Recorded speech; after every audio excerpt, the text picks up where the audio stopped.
red rum. Wake up early in the morning, grinding till the check come. I'ma hit the trap and make some runs to go collect funds. Homie talking crazy, say it with your chest, son. Peel off from the lot, yeah, feeling like the F1.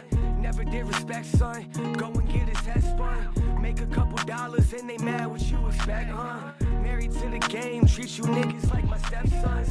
Facebook gangsters, and that's when the threats come. Keyboard warrior, oh you think you Steph, huh? Stomp him with Adidas, now the nigga rev run. Oh we wanna smoke, well I got the best lungs. I know he pussy intimidate him. I take a nigga and dinner plate him. I'm the creator and innovator. Bad boy, check the tabloids. You just been all on my dick, yeah. Tell him I'm taking a pic, yeah. Just being honest, so bitch I'm the hottest. I told the doctor I'm sick, yeah. I think the feds on the block better be calm as a bitch, yeah. I keep good energy around me, cause you know calm as a bitch. I hear them hating, they see me shine. I know they salty as shit. I got more money than half of these niggas and I never got me a brick. From the silk rag to the shoe, I feel bad for your crew. Get 2 packs and I move that real fast, what it do? Bill stacked and they blue, like chill that nigga fool. Told Pierce hit 100K and I'm still acting a fool. Pull up with the woo woo, all I think is red rum. Wake up early in the morning, grinding till the check come. I'ma hit the trap and make some runs to go collect funds. Homie talking crazy, say it with your chest, son. Peel off from the lot, yeah, feeling like the F1. Never did respect, son. Go and get his head spun. Make a couple dollars and they mad what you expect, huh? Married to the game, treat you niggas like my stepsons.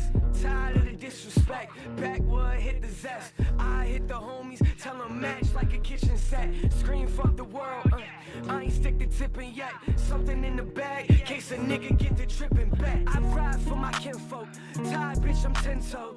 He ain't see it coming, like a slide in the end zone. Go find out the info, pride out the pin code. Gas boy, stay with the fire like a Zippo. Shit is different, got no conviction, still pitching onions. Think it's his, well I hit the lick, bitch, I'm Chris Columbus.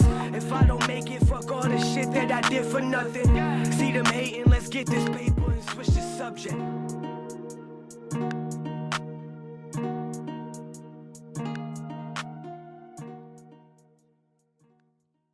Yo, welcome to the first Facebook Live conversation, another Upstate Aesthetic podcast. We're calling this one the Cypher because every time we go live, we're going to have me and Ant and at least one other artist, sometimes more, getting together. We're going to have a conversation talking about hip-hop, local hip-hop, mainstream hip-hop, all kinds of that stuff. I'm your host, Andrew Kazir, the owner and primary writer behind the scenes for Upstate Aesthetic, where we strive to provide a platform for artists to promote and grow their content.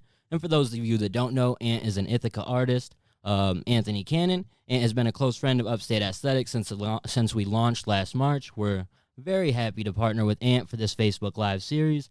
Anthony, go ahead and introduce yourself to the audience. What's up, audience? My name is Anthony Kannon. Happy to be here. Shout out Upstate Aesthetic. Shout out Andrew. I'm in Sheridan. Thanks to be here with y'all. I'm just an artist from upstate New York, you feel me? Ithaca. I'm 22 years old. I got 2 projects out. I'm out here and just trying to spread the gospel, talk about the experiences I went through in a positive way, try to affect some of the people going through similar circumstances, you feel me? I got a lot of shit on the way. Red Rum, you just heard that. That's current. Probably recorded that about 6 months ago. I'm sitting on a lot of music right now. And with this quarantine period, I'm happy to get it out. Thank y'all for rocking with me. Facts. With this quarantine period, it's dope to be able to have these types of conversations, reach out to the audience in different ways. And Ant really covers the artist aspect of things. He provides us with a whole different perspective than mine of just the promoter, technical fan side of things that I bring. We won't always leave it on Ant to carry the Cypher because we know every good Cypher isn't known for just one person's participation. And this week, we're opening the Cypher with an extremely vocal voice and outspoken creative, Sheridan Crane. If you've seen him on Facebook, you know that Sheridan isn't one to hold his tongue. He'll say whatever he feels, so that's likely to bring something interesting to the table here today. Sheridan, go ahead and introduce yourself. Obviously, Sheridan. I was born in Boulder, Colorado, but I grew up in Cortland, New York. I just moved out to San Francisco in December. Currently quarantining in Los Angeles, though, with a artist I'm collaborating with. But yeah, I make pop, I make rap. I I have an album I'm working on right now. Should be coming out towards the end of April. And I just put out a new song, Lurking in the Night, available on all streaming services. But I'm just trying to like spread my music, spread good vibes, and eventually change the world. You know what I mean? Facts, bro. That's what we're all here trying to do, change the world a little bit in our own way. Those are the introductions. Let's go ahead and get to the concept. As you guys heard, both of these guys just dropped some new music in the last month or so. That's what we're basically gonna be here to do. We're gonna review some music, give our thoughts on it, play a couple of the new tracks that have come out, especially from the local guys, the local content, and give our thoughts and our side of things. Hopefully, introduce the listeners to some new shit, and get some feedback on music. So I think it's a good idea to just sort of get us listening to different things. You guys were able to hear a new artist that you weren't really familiar of that you were saying you enjoyed before we started this. So this should be interesting. Yeah, facts. We got 2 Corys. So we'll go ahead and start with the first Cory. We got Corey Loveless. He's dropping a new track on April 4th. He dropped a snippet of that earlier this week. So we're going to go ahead and play that to begin things, get your guys' thoughts on that, and go from there. Asterisk.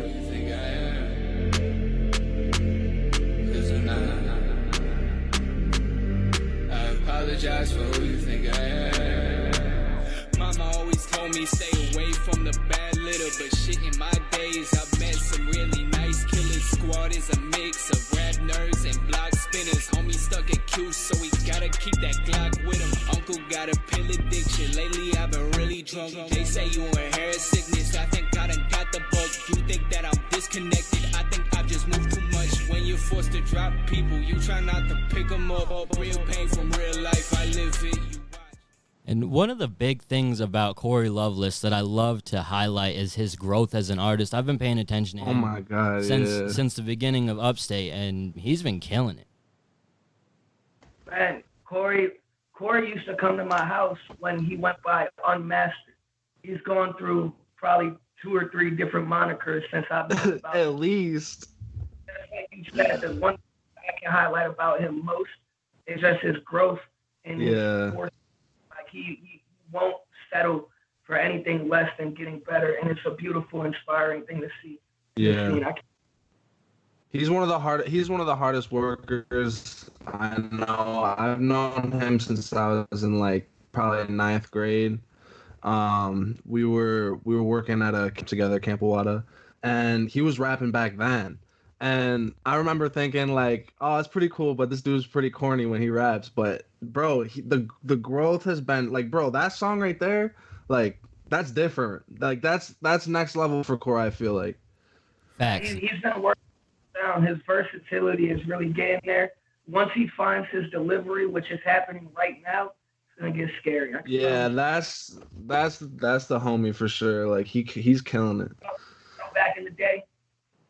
Yeah, and the one thing about him is when I was first introduced to him, I had this idea that he was way more of like the sad boy, Lil Peep type of, and so it was sort of like not like, I don't want to be rude, but kind of corny the way Sheridan put it, because it's kind of like it was the common thing, especially after Peep passed. A lot of artists trying to do that, but then you've seen this growth in Corey to really become like a rapper, like, and he really gets into that rappity rap shit. And it's nice. Like I listening to that, I've heard it a couple of times, but I heard a couple different bars in it. I was like, oh shit, he's really bringing it. So I'm excited to see what he's got coming with that.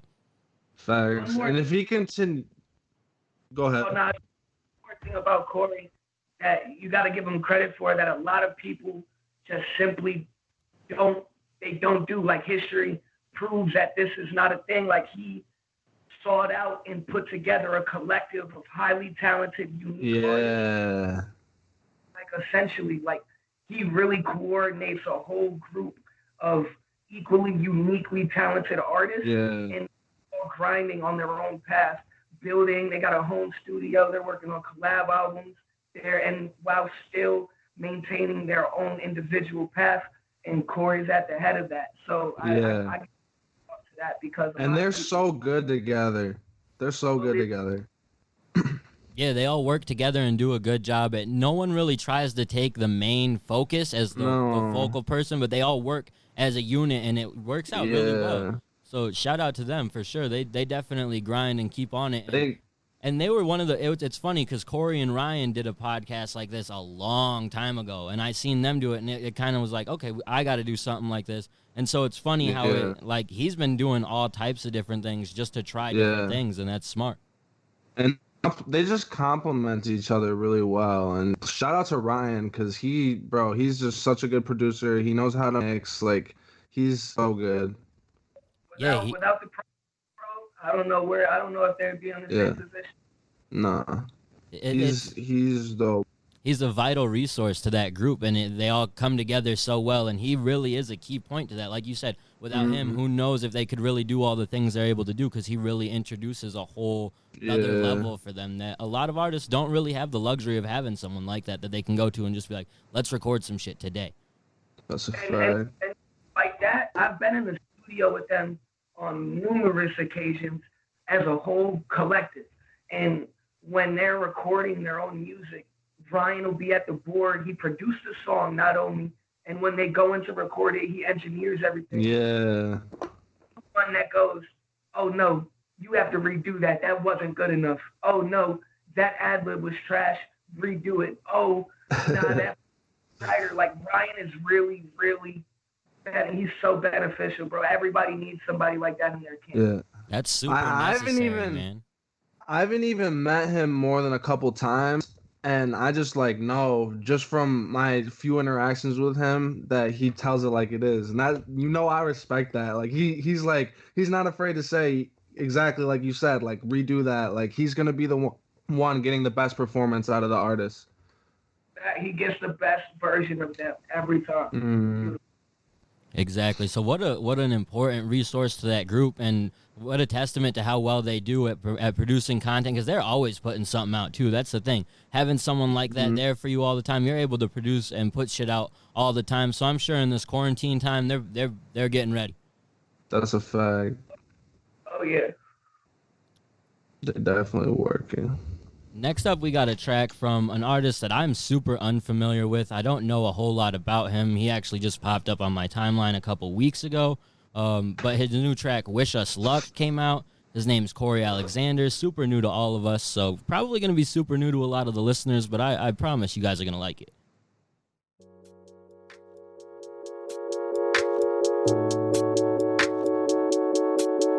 Oh, no.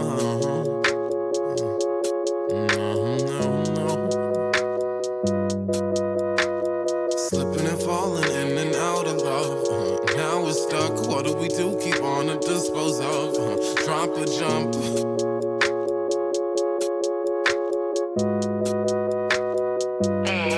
Drop or jump. I don't know how I got feeling this way.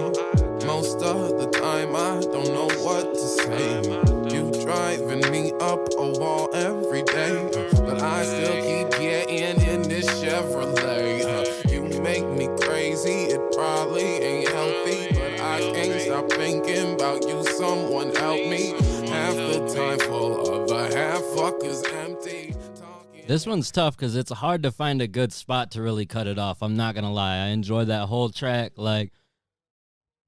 for sure. So that's Corey Alexander. If you're listening out there, you definitely got to take a listen to the full thing. It's on Spotify. That's Wish Us Luck.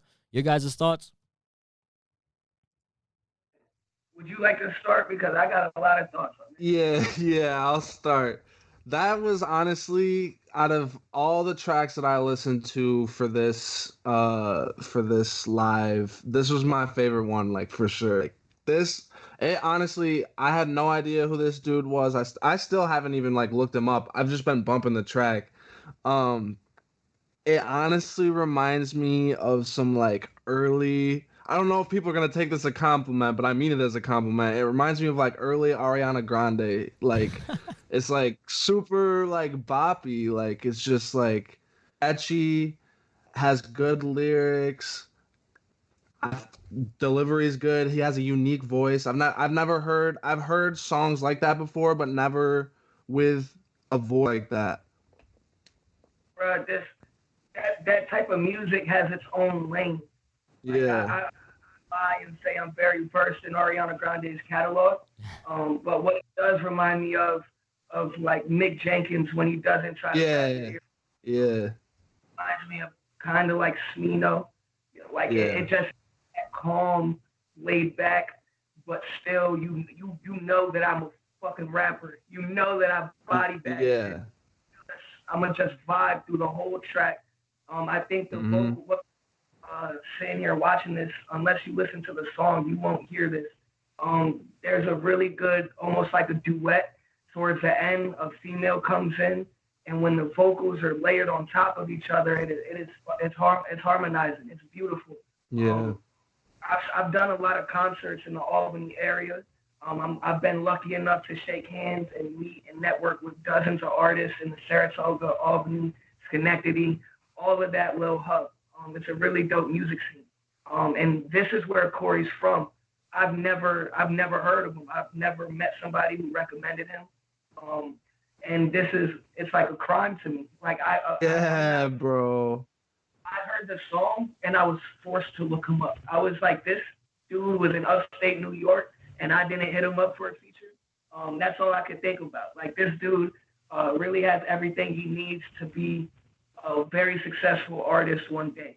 I know millions of people that would enjoy that song if they heard it. Yeah, it's just like, it's a hidden gem, man. That shit, like, when it popped up and I heard it, I was like, I can fuck with music like this all day long. Just 'cause it's something different, but still really catchy and enjoyable. And I think he must have taken some time off, because I think his last release before this was in like 2018. But he's looking to drop something else in the next couple weeks. So it's cool to see someone who like is getting back into the swing of things, and that might explain why we hadn't heard of him. But it's also a testament to what happens in Upstate. There's so many artists like that fit that mold of they're really good, but no one's heard of them because it's really hard to get your name out there. I mean, and Sheridan, you can attest to this. Me personally, as somebody that's always thought about doing something like this, never actually doing it. You guys go from Upstate to a larger place like California. You feel me? To a city where an industry is more so common. It's just a larger hub. So I commend both of you guys for doing that, because it takes a lot of balls and courage to even have the confidence to do something like that. Like, it's almost like a do or die type mission, but no other route except success if you take it. If you guys go in 100%. And I didn't realize he took a time off since 2018. To me, it sounds like he rebranded himself and got all his ducks in a row and is now about to take this shit by storm. That's all. That's all that. Because that's what I did. Like, that's when I was a young little child. It was probably like at least a year between when I dropped my last it was over a year between when I dropped my last Young Little Child song and my first song under my real name, Sheridan. Yeah, so it's cool to see like the change for him, and it's like I went back and listened to some of the old stuff too, and it's still just as good. I was like, fuck yeah, I found like a whole new artist that I could check out some sweet music to. So for sure, if you guys get the time, I would definitely take the time to look up Corey Alexander. Wish us luck. That's definitely one to keep an eye out on. I'm excited for that new release too. For sure. What we got next is a track I actually see Matthew Cornwell commented on the live video we're doing. I have a track lined up to play from him. He hasn't really promoted it very much, so I'm not sure if this is like a secret track. He doesn't really want people knowing about this, so I hope it's not a bad thing to play this, but it's a dope track, so.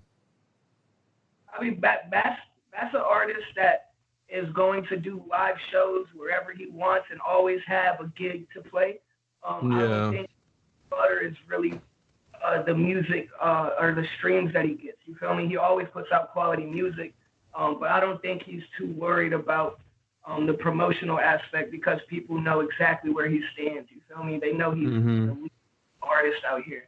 For sure, and it's just interesting because I kind of came across this one by seeing the track he did with you, and he had promoted that one a little bit, and then by going back on his SoundCloud, I seen this one like a week later, and I was like, oh, okay.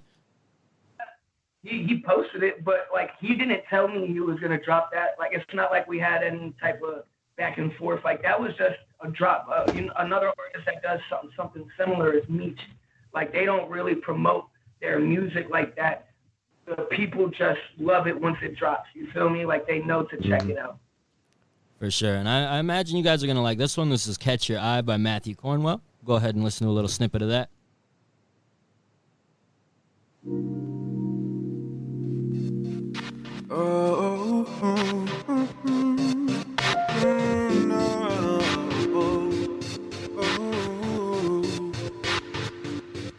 I said, here's the one I know you waited on. To see how I'm holding up, if I'm holding on. Then maybe it's just been too much here to be focused on. A part of you that I know is gone. Oh, but you're still all in these songs, ain't ya? Maybe it's cause I love you stroking, I'm a picture painter. Do you listen to the gallery that I try to paint ya? Or do you pass it by? I'll always wonder why I can't seem to catch you right. I can't seem to catch you right.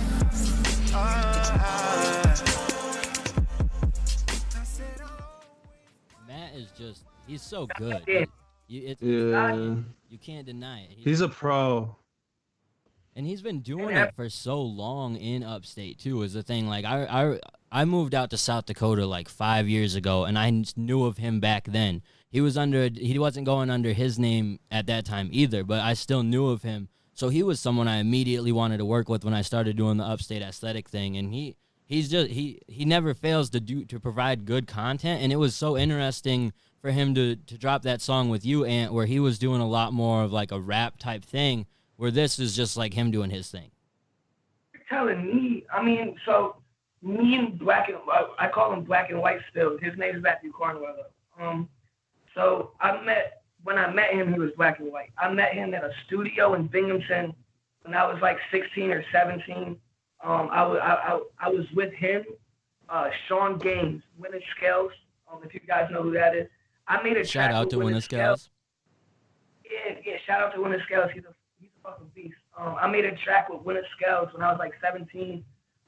And that's when him and Matthew Cornwell used to work together a lot. They have like a collab tape and a bunch of music together. And he just pulled up on us. I didn't know anybody. I didn't even really know the people that brought me out there. We were just chilling. And Matt looked at me and he was like, "You want to go to the bar?" I was like, "Bro, I'm 16 or 17. They're not going to let me in." He was like, "You're with us, bro. They're going to let you in." And we went to the bar and I got blackout drunk. And I thought I embarrassed myself. I don't remember anything. I thought he was going to hate me, son. I thought like I made a complete fool of myself.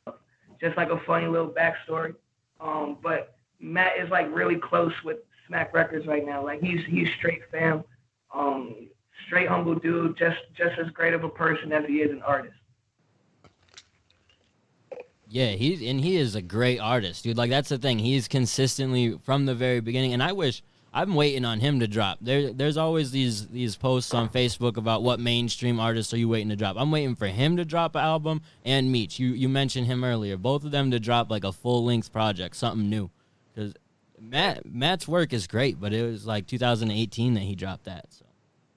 Yeah, he's dope. Like I listen to his music, and like I don't even think he knows me, but I just always am listening to his stuff.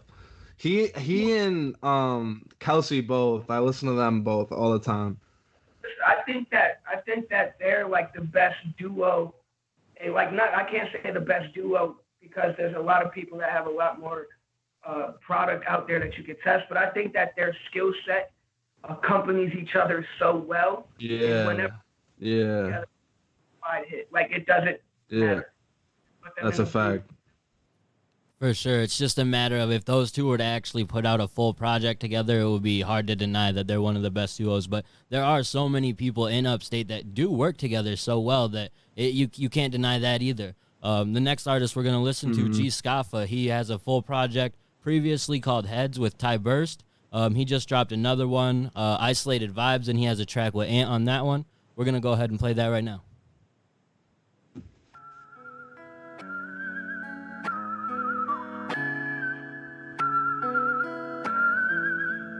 Hold up, man. I had my up downs, but it's back to the cash now. Bad bitch from uptown, she gon' suck it, go downtown. Young shooters go grip out, traumatized from the gun sound. little homies don't back down, but just focus on cash now. She gon' fuck me till we pass out. Came a long way from the trap house.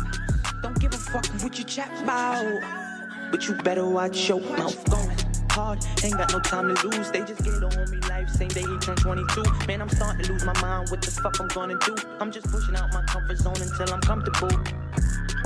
I had my up downs, but it's back to the cash now. Bad bitch from uptown, she gon' suck it, go downtown. And Scoff's another one that I've definitely been working with since I started this thing. He's super talented. What's it like working with him, man? Man, Scaff is another dude that I've known about him and Ty Burst for a long time. Before I was as involved in the scene as I am now, I was just playing the background and watching everything. So I always had a plan to hit these guys up and eventually make a song with them. I always thought I was gonna have to reach out to them and pitch myself, unknown and all this shit. And we have a mutual friend, Zoe. Me and Zoe became really close. That's my brother. I was just on FaceTime with him yesterday. We got some shit on the way, so watch out. But Zoe was at my house. We're just chilling. He stayed the night. And I'm talking about being rappers and singers that I'm just fucking in love with their music. I bring up Scaffold. He's like, nigga, Scaffold was at my crib yesterday. You don't know him? And I was like, nah. He was like, that's crazy. He knows you. We were bumping your music, blah, blah. And I was like, oh, nah. Put the bug in his ear right now that I need to work with him. And so he kind of played a bridge in that role. And then next thing I know, Scaffold sent me 2 tracks. We have another track in the vault. And that shit is, Up Down is a damn hit. It could be played anywhere. He's spaz. This next track, I'm not gonna say too much, but you're not expecting it at all. It's a completely different breed. So I don't even know Scaff at his true potential because every time I hear him, it's better and better and it's different. You feel me? So what he can grow to is unbelievable. He has one of my favorite natural voices in this area. Easy. He can hit notes in his fucking sleep. That sing rap shit, he's got it in the bag. Yeah, I listened to that album yesterday actually, and there was maybe 1 or 2 songs that I might have lost me, but other than that, I thought the entire thing was fire. I had almost every song to playlist that I have on my phone. He's dope, and I didn't even really know about. I mean, I had heard of him, but I didn't really know about him before this, honestly. Last tape was Ty Burst, bro. I think I heard 1 song off of that, and I've listened to some Ty Burst too. Yo, Ty Burst is nice. Shout out to him. He is bodying it right now. I have a bunch of homies who have put me on to Ty Burst. They're like, you gotta listen to him, and I've definitely checked him out. He's dope. Special shout out to Scaff and Ty Burst and Hundo because it's so much love between them. I just. Oh, and their videos are fire. And Kelsey had a release party for his project, and they pulled up randomly as fuck. They just came through. They took the drive from Binghamton to Ithaca, showed up, and we had a great night. And that's what this scene needs more of. You feel me? We need to start taking trips to each other's events. We need to be out there networking and supporting each other. And that was a big step. So I appreciate them doing that. Facts. That type of move right there is big for the whole movement and bringing people together. And all it really takes is 1 or 2 people and saying, yo, I'm going out there, and then just bring a squad of people with you. And it really helps that growth. And moments like that are what do it. And so it's cool to see them willing to work like that because they're always working. Scaff's always working. Ty Burst, they're constantly putting something out. So it's dope. And Scaff, I see him doing all kinds of stuff within this quarantine time to stay relevant and keep shit going no matter what. He put out 2 tracks just the other day. We'll probably end up playing those the next time we go live. He's always working on something. He's doing shit in his community too. And beyond music, that shit is meaningful, bro. He's all about love, and it's something that I can always respect. You feel me? So the fact that you have great music to accompany that is just some extra bonus points. For sure, for sure. This next artist we're gonna play is Ty Vegas. He just dropped his album Vegas earlier this month. I think he is So seriously fire. underrated. He previously released his Madagascar collab with Slick Fashions. That was our selection Also for so fire. the best project we thought coming out of Upstate last year. So Ty is dope. Let's jump right into this. Press play.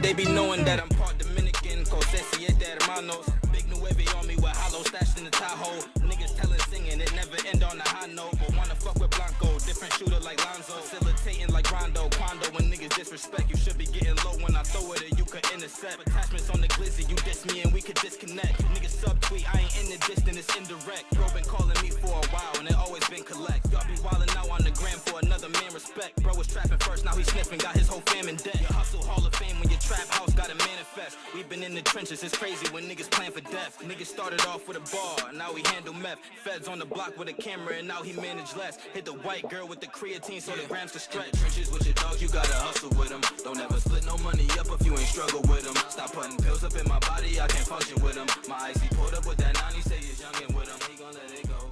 Nigga, he don't play. So what do you guys think? Dope? So dope. Thumbs up, what? Double thumbs up. When he said different shooter like Lonzo.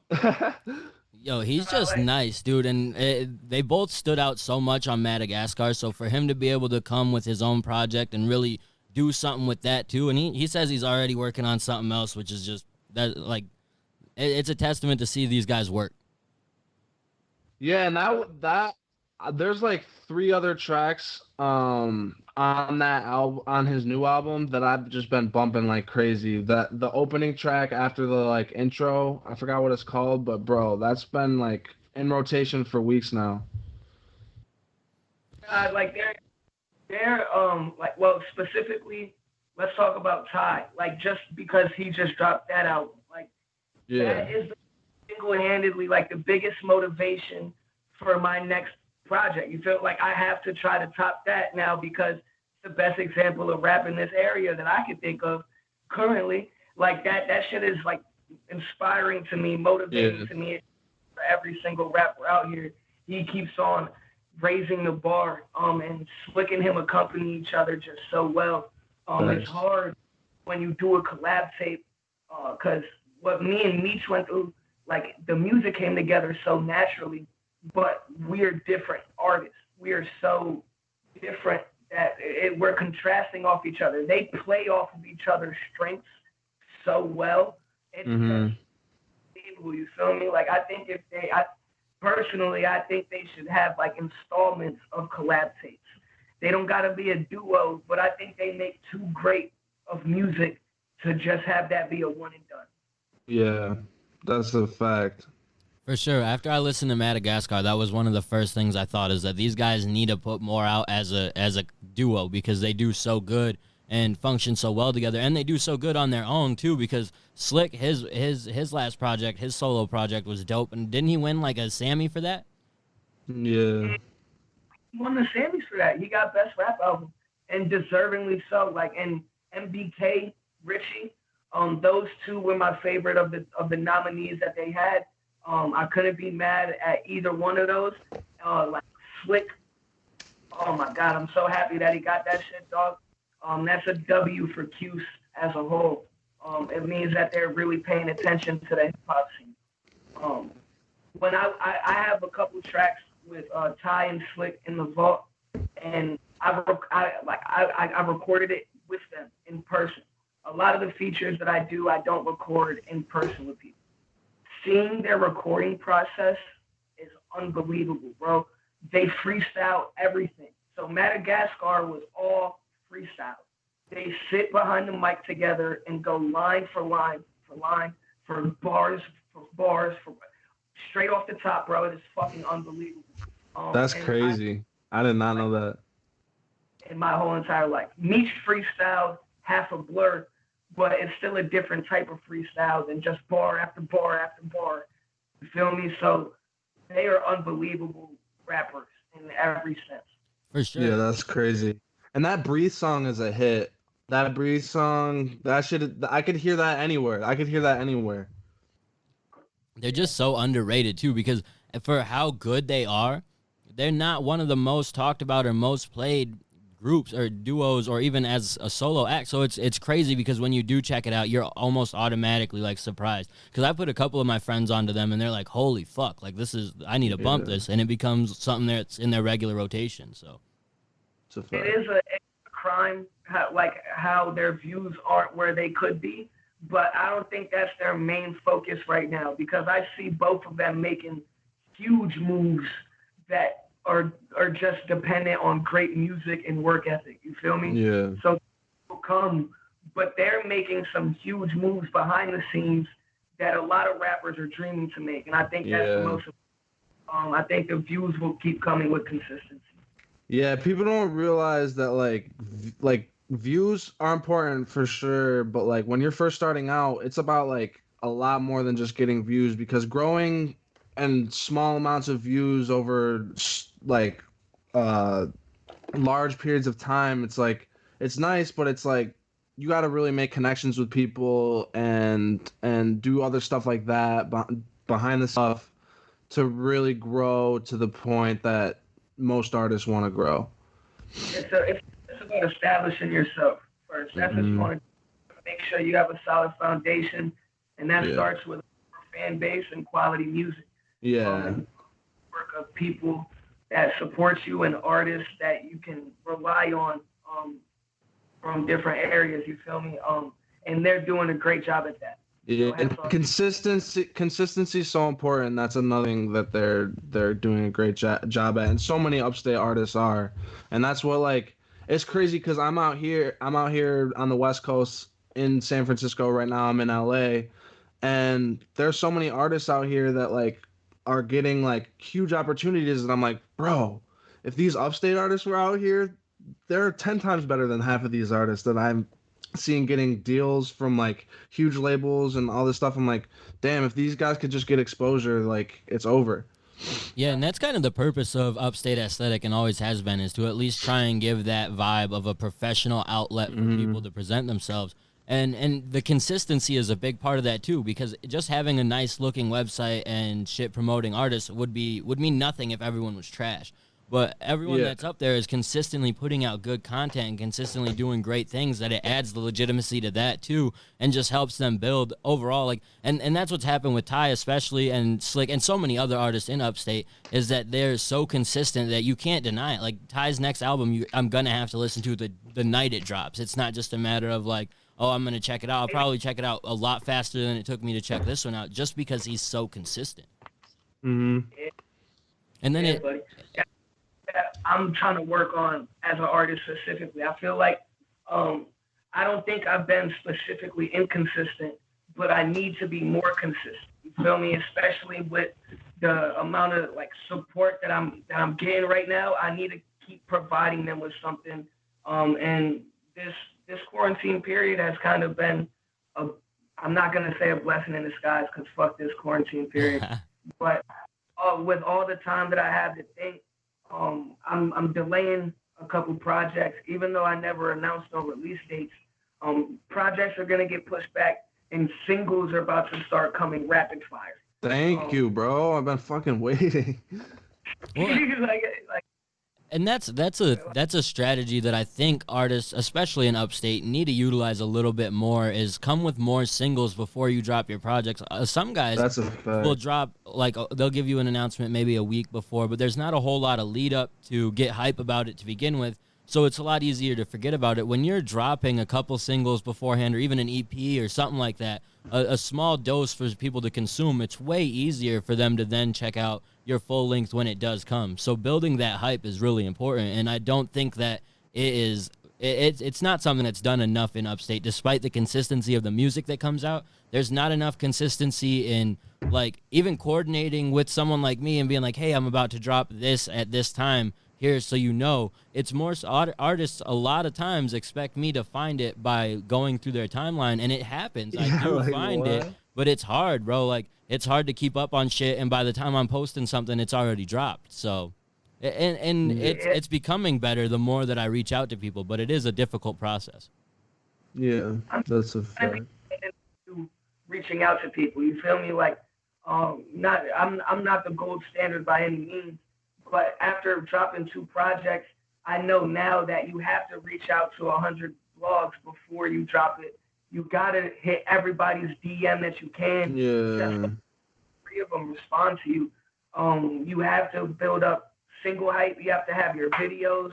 You have to be doing your shows. You have to be expanding. You feel me?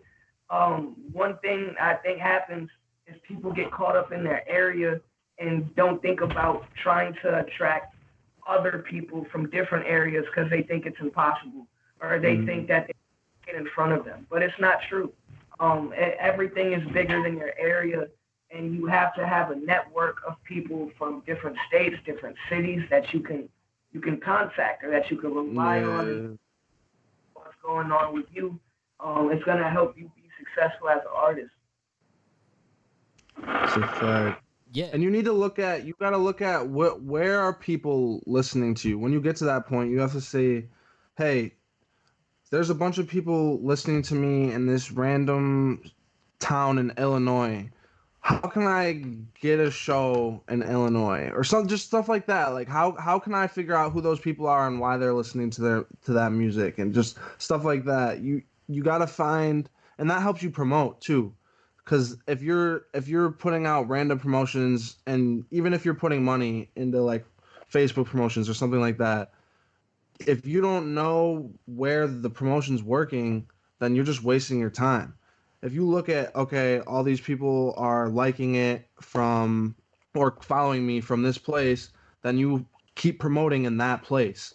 And you that's how you like whittle things down, basically, instead of just promoting to a broad area where you don't know what type of people are going to be trying to listen to it. Or promoting to your area where maybe they aren't paying as much attention to you, but there are places out there who are. Take that opportunity to look outside of your box, because you don't always have to blow up off of your city or where you're at. It can come from across the country and you didn't even expect it, because the sound changes wherever you go too. People are listening to different shit everywhere. So, and I think a big part of it is just having a plan, like a legitimate plan of, all right, I'm gonna drop this single this day. I'm gonna like having a real thought out process of how you're gonna do shit, instead of, because like don't half-ass shit. Well, part of being an artist, a lot of artists think that all the only part of being an artist is just making the music and putting it out, but that's like 50% of it. The other 50% is that other work of promoting yourself, making connections. Like, it's so no matter how good and talented you are, if you're not good at the other half, you're only gonna reach a certain ceiling anyway.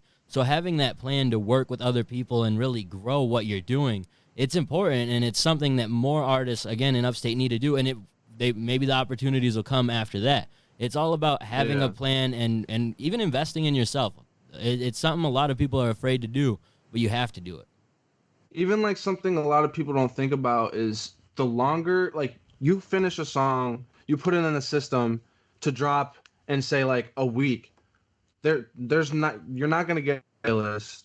There's nothing like I guess I wouldn't say it's like useless, but like it kind of is, because you finish a song and you put it in the system and you give it a month, or they really suggest 6 weeks to give them enough time to like give it playlist consideration. That's giving you all the more time to promote it, send it to blogs, do other stuff like that, instead of just rushing your release and then wondering why no one's listening to it. Yeah, and it's something that worked for Anthony a lot leading into Blur. I mean, you did a lot to promote and hype that project before it came out, and that was really beneficial, and you saw the results almost right away once you put it out. It's a fact.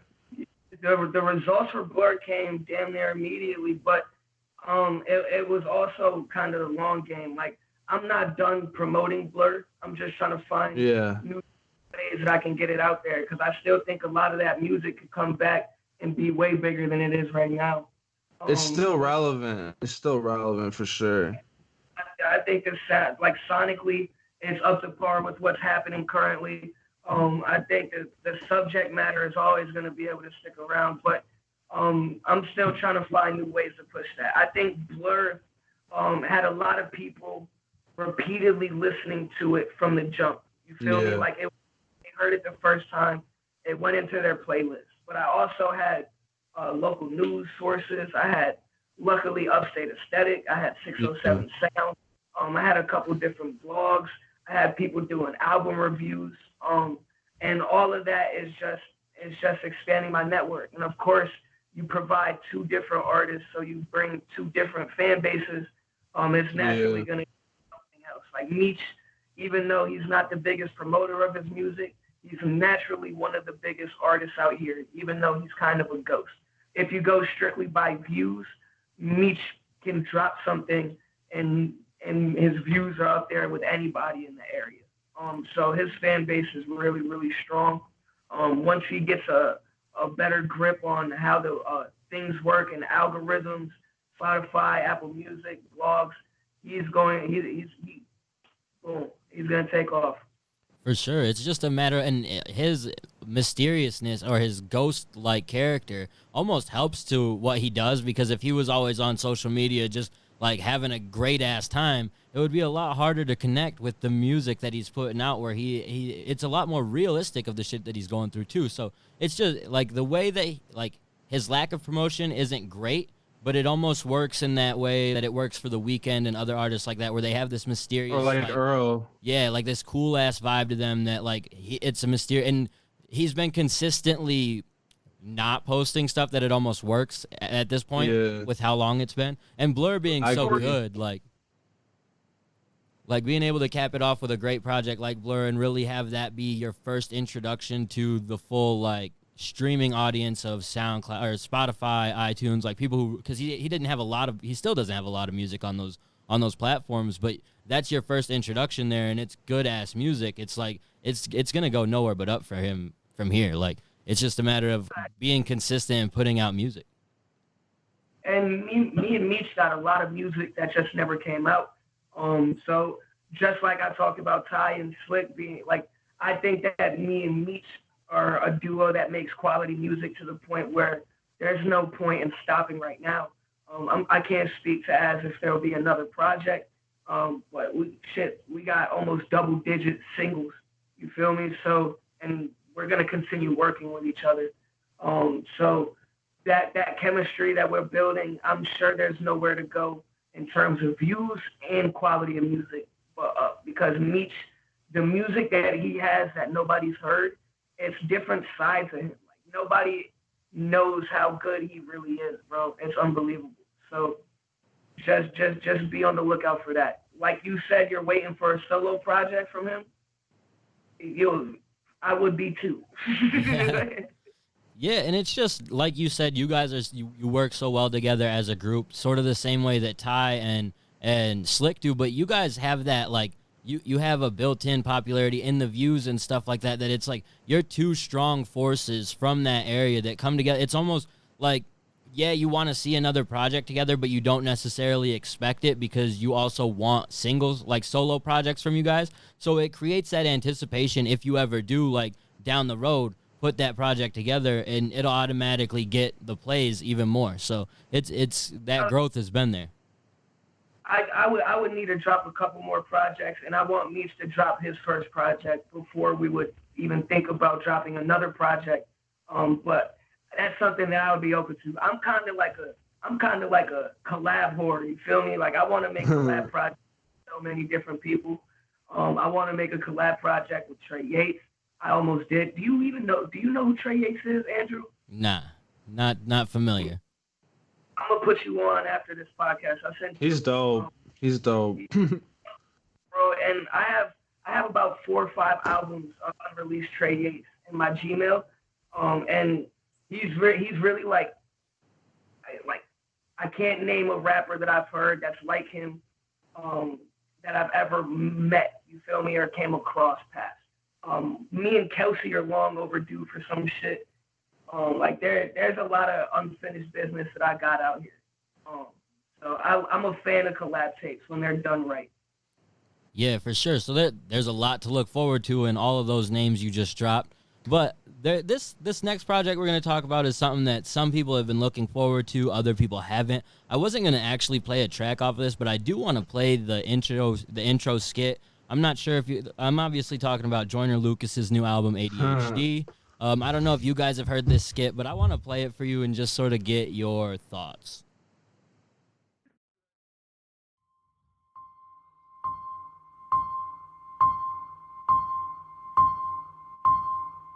So listen, buddy. I'm going to give you a little test. Okay? Okay. Is that okay, buddy? This test is called a Rorschach test. And it's a test that we give to smart kids like you so we can see how smart you really are. And Joyner, you're only 8 years old, correct? Yes. Wow. You're such a big boy. Okay, so I'm going to hold up some pictures, and you're going to tell me what you see in these pictures. Okay? Okay. Okay, let's start with this one. What do you see in this picture, buddy? A butterfly. Yes, that is absolutely correct. What a smart boy you are. That is a butterfly. Wow. Okay. All right, so I'm gonna cut it off there for a minute before YouTube gives us in trouble, pulls the whole video down. So talking for a second. Now let me finish this because it doesn't get much better. About this picture. That's a television. And that's another correct answer. Good job, buddy. You might be a genius. How about this one? That's a basketball. Joyner, you are so amazing. Another great answer. That is a basketball. I don't even know if I could have got that one right. Such a smart boy. Okay, how about this one? That's a condom. We're gonna try this again. You better not fuck up this time. That's a condom. Joyner, I just called you a smart boy. Please don't make me regret that statement. You know what? Let's just try another picture. Look closely and tell me what you see in this picture. That looks like a loaded gun. We're gonna try this again, and you better not fuck up this time. I said it's a loaded gun. What are you, a fucking retard? Are you stupid? Mentally challenged? What the fuck is the matter with you? I'm sorry. I'm trying to help you. Look at the fucking picture. So that's the introduction to Joyner's new album. My biggest gripe with this skit is your this is your introduction. People have to get through this to then get to the musical content. For me, listening to this project, I was like, fuck, this is gonna be, I don't know. Like, it was weird to me. I didn't really, like, it was definitely strange. What do you guys think? You start. You start, because I listened to the project front to back twice. Okay. I guess just from not hearing anything else on the album, I don't totally there's like I guess I get where he's trying to go with it, but I find it abrasive and overboard and just not necessary. I don't know. Like, I haven't heard the album, so maybe somehow it'll become necessary when I listen to it, but I doubt it because it's Joyner. That's the thing about it that kind of like stuck with me as I did listen to the project, was it didn't really seem to, I could never make sense of the point of this skit or the rest of the skits. So it wasn't necessary. It could have been a completely different skit and probably been easier to digest. Me and my girlfriend were talking about it because we were listening to it together. I had to play it back twice before I could even get to a song. my biggest criticism of it, because it is an introductory skit. Like, it is intense. It's weird. It brings emotion. So I guess it delivers on that sense. But because you didn't listen to it, Sheridan, like, there is no need for it. The song that comes right after it doesn't give any type of clarity on why that skit was there. It doesn't really reference anything from the skit except 88. It's kind of like a really upbeat, like typical Joyner song. It's not even like deep. So he took a weird direction. I like the project. Wait, what's up? So is he like do you think he's trying to like go at like is he trying to say like diagnosing kids with ADHD at a young age is wrong, or like I don't really understand. The only thing that I could make sense of it is like this is like based off of a situation that actually happened to him. Like, I don't think this is exactly a replica of what went on, but like there's another skit later in the album with the same character, and I don't really see any purpose for this dude unless it's to represent somebody that existed in his past. The whole ADHD theme to me it's isn't corny.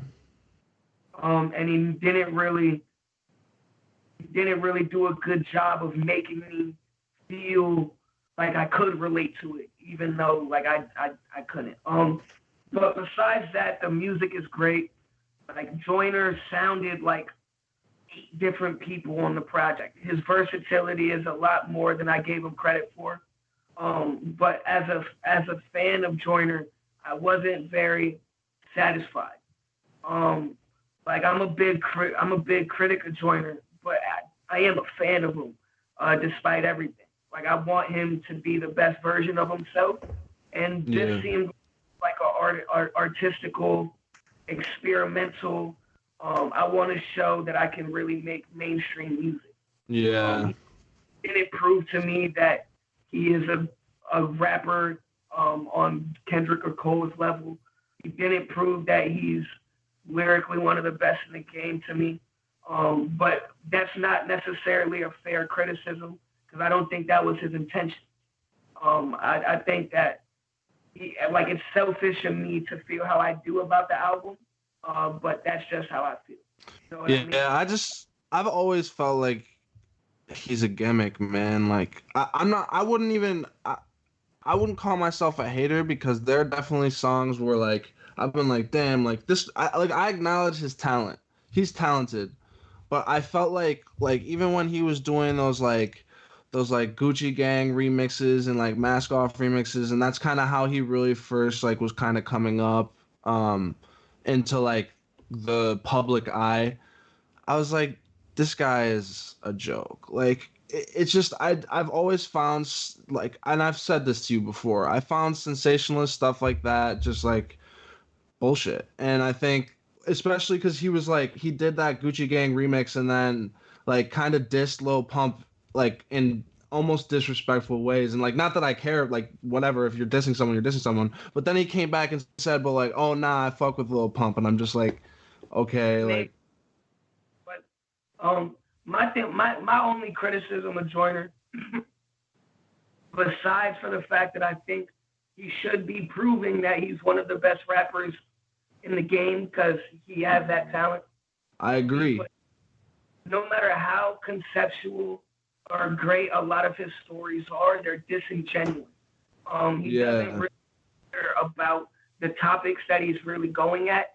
Like, to me, it almost seemed like for a while he had a hat full of pieces of paper that had topics on them, and he was just picking them out and then writing a song. Like, it didn't. He truly cared about anything. Yeah, he's a sensationalist. It's sensationalist. And there's people like, I don't want to compare him directly to this, but like Tom McDonald, like he seriously for the same things that Joyner Lucas does sometimes. You feel me? And granted, they do it in completely different ways. That's how it comes across to me. That's how it comes across, and it's just, it doesn't always leave the best taste in my mouth. However, I gave classes and workshops during Black History Month at Ithaca high schools, and I was showing them I'm not racist by Joyner Lucas. Like he is responsible for some incredibly powerful work. I just have my own thoughts about how he goes about it. Yeah. So what do you think about I'm Not Racist, like, as a whole? Like, aside from its impact.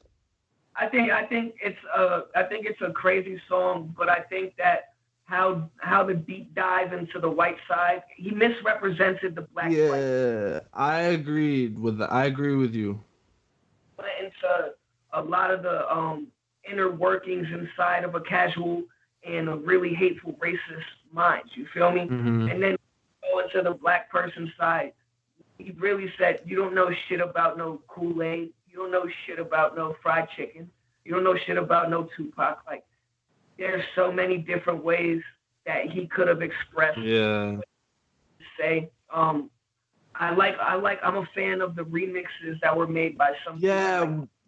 that's who I was gonna bring up. I like that a lot. But I also think it was a necessary piece of work for hip hop. I think it sparked. Yeah. I agree. I'm glad it was made. I just think that the remixes were definitely better and represented stuff like that better.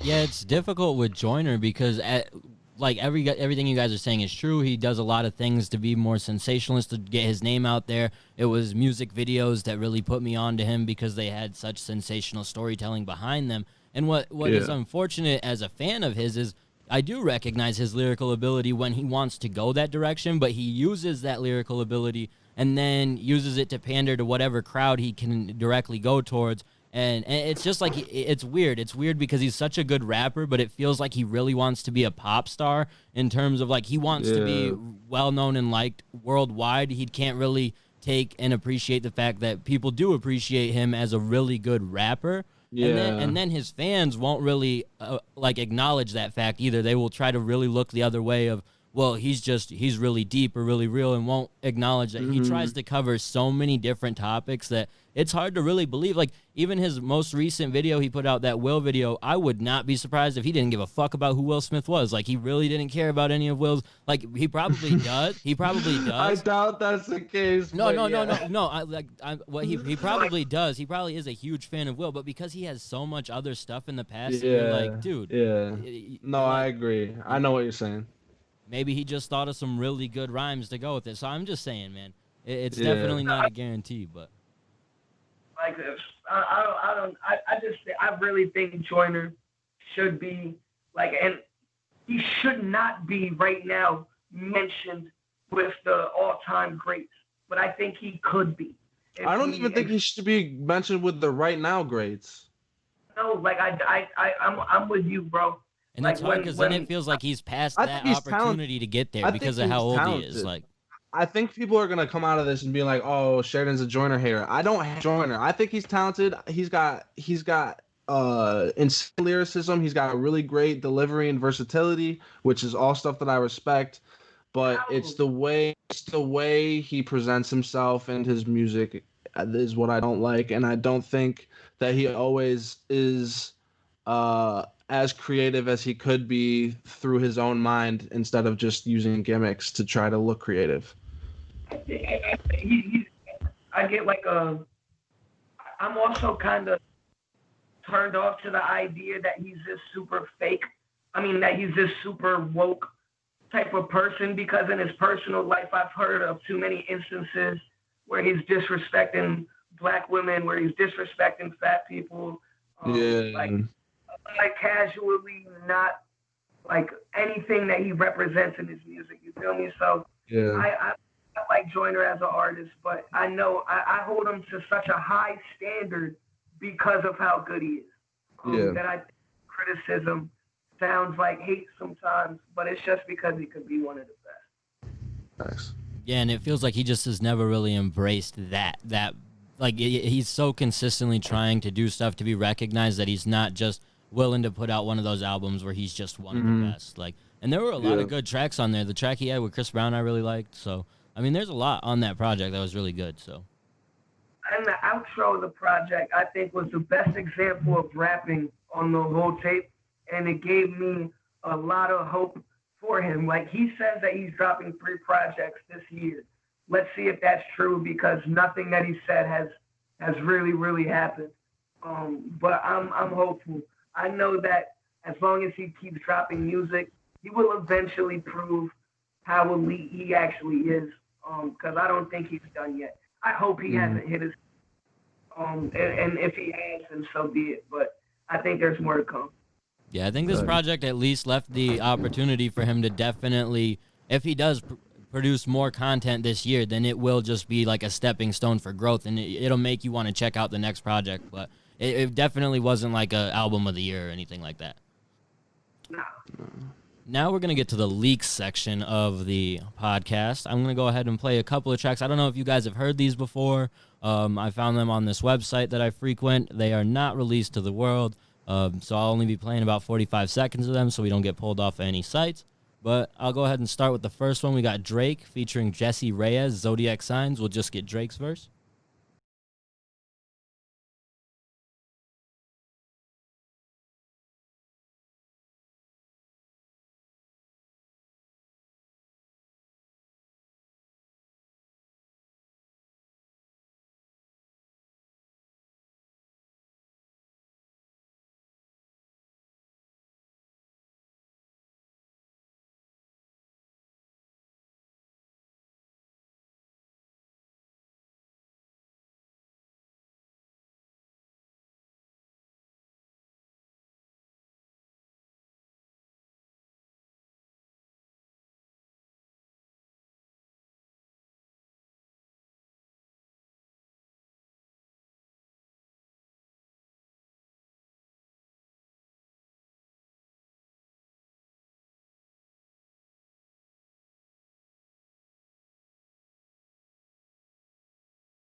So that's Zodiac Signs by Drake featuring Jesse Reyes. I'll probably play a little bit of Jesse's part here in a minute just because she really bodies this song. She's not someone I'm super familiar with, but her jumping on a Drake she's track. dope.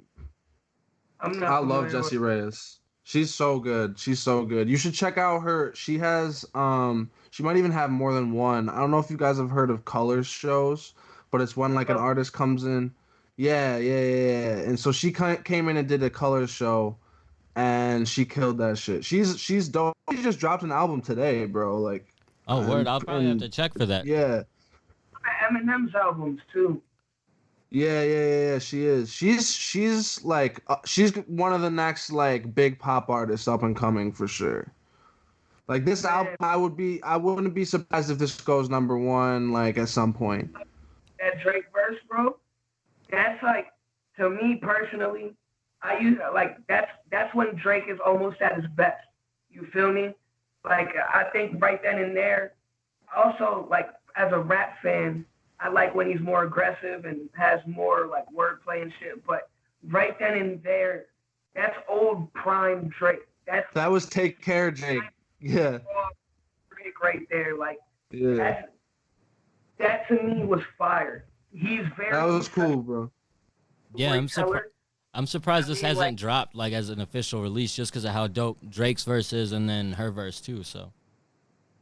Yeah, man, I gotta dive into Jesse Reyes. I'm getting into more different aspects of the music world recently, and so I'd love to check out her catalog. She's super fire. You definitely gotta. I got you. I'll play the end of this song here. She kills this shit.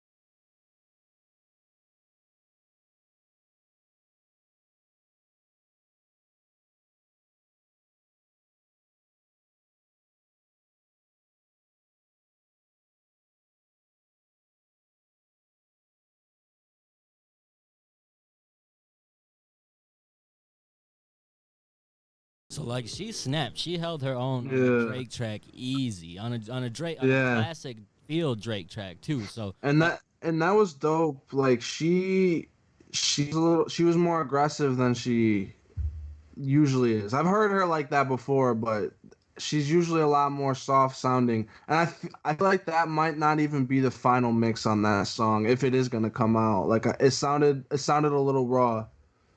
Oh yeah, for sure. All these tracks are probably not like final mixes or anything at all. It's just some shit that somebody got from some producer somewhere. Yeah, It's dope like though. It's dope. Yeah. Described her as like the next huge pop star, and then she came on with that verse. I was kind of surprised. I'm not gonna lie. I was not expecting that type of shit. That was fire. So props to her. Yeah, she killed that. That was good. And like that type of thing, even though it's not an official release, it's the type of thing that makes me want to go and check out her official release for sure. Like knowing that she's got an album out, I'll probably be checking for that in the next day or so, like the second I get time.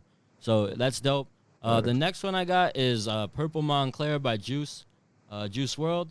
R.I.P. to Juice, of course. But this song is pretty dope. I don't know if you guys have heard this one, but I fuck with it.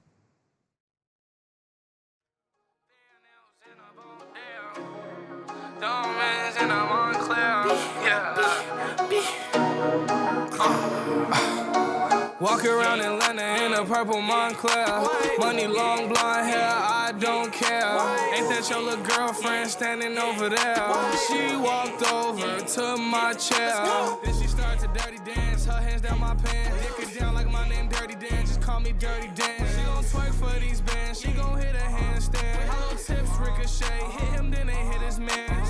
Drip too hard, my Saint Laurent. Barack Obama state of mind, nigga, yes we can. Especially when all these haters said no I can't. MVP, rookie of the year, the goddamn champ, yeah. She wanna fuck all night long, ready, set, go. Blow up in that bitch face, I confetti that hoe. 150 for a show, count the fatty, then I'm gone. 150 be the gang, and LMB coming strong. She say she wanna love me, I told her to leave my heart alone. I hate it when I start to care about these evil ass. And I just wanted to talk about Juice's ability to like craft hits. Like he's so talented. There are so many on this site that I get these songs from. There are so many unreleased Juice tracks that are hits. The second they drop, if they drop in any official capacity, like he had them in the bag. So it's so unfortunate what happened. Obviously because of how talented he was. Like it's crazy.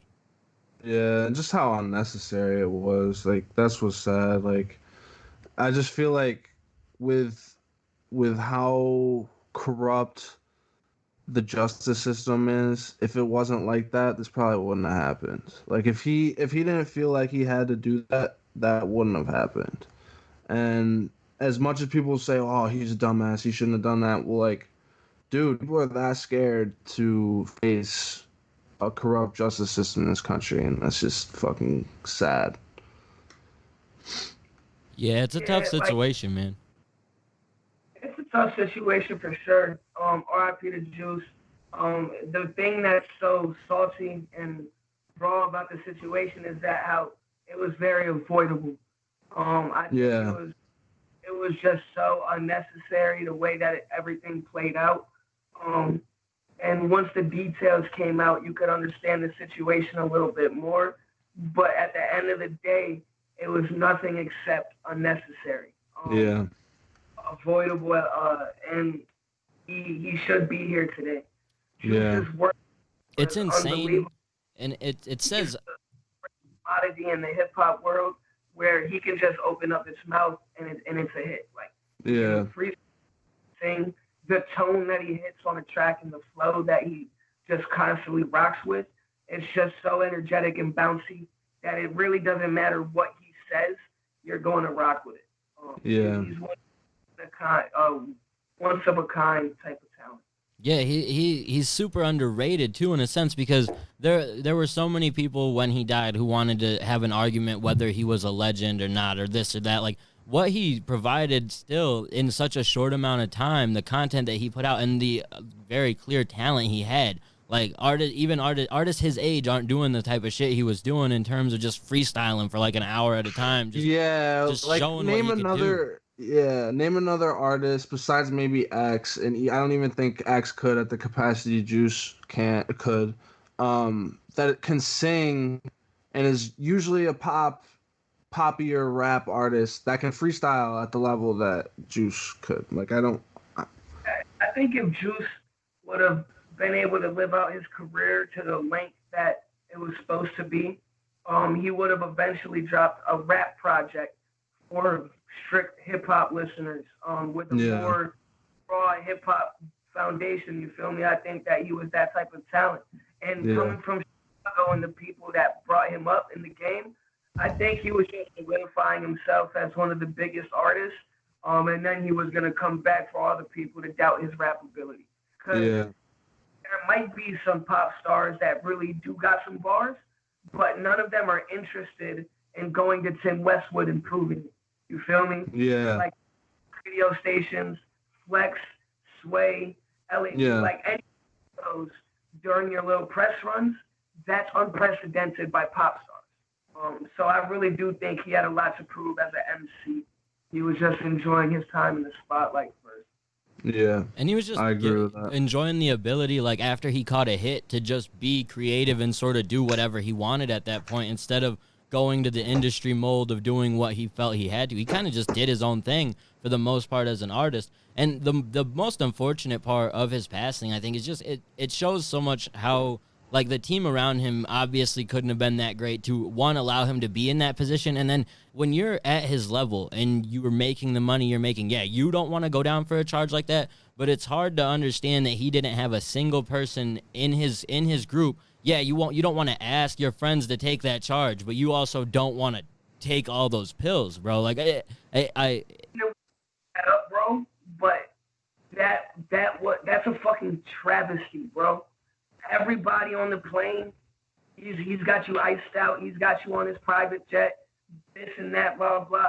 Every rapper in their crew is supposed to have somebody that is, for lack of a better term, ready to take that charge. You feel me? Like, you have to be in that position. You can't go down for that in the position that you were in.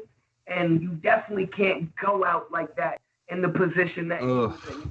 Like, it is one of the most ridiculous things. Like, I can understand, Sheridan, why somebody would just label it dumb and throw it away. I can too. It just makes me sick, bro. Look into the details. You feel me? It makes me sick. It was a stupid action, doesn't make it any less tragic of a circumstance. Yeah. So R.I.P. to Juice. Yeah, for sure. So, and it sucks because it seemed like, at least, like, it was obviously a battle for him. He was trying at points to get right with this shit. So if he had the right people around him who weren't maybe more concerned about telling him yes to whatever he wanted so they could get whatever they wanted, if they had cared more about what he was going through, maybe he wouldn't have been coming off that plane with that many pills in his pocket to begin with. So it just sucks overall. Like, and that brings it to the conversation too of, like, as much as it's like a common thing, why he wasn't just selling all those pills, he was taking those pills. Like, we're letting a lot of these, like, talented artists just fucking pop pills and just think it's like, oh, they're just gonna, like, last. No, dude, and we're gonna start losing more of them if we don't start, like, actually addressing mental health and addiction and shit like that in a serious manner instead of just dancing around it like we have been.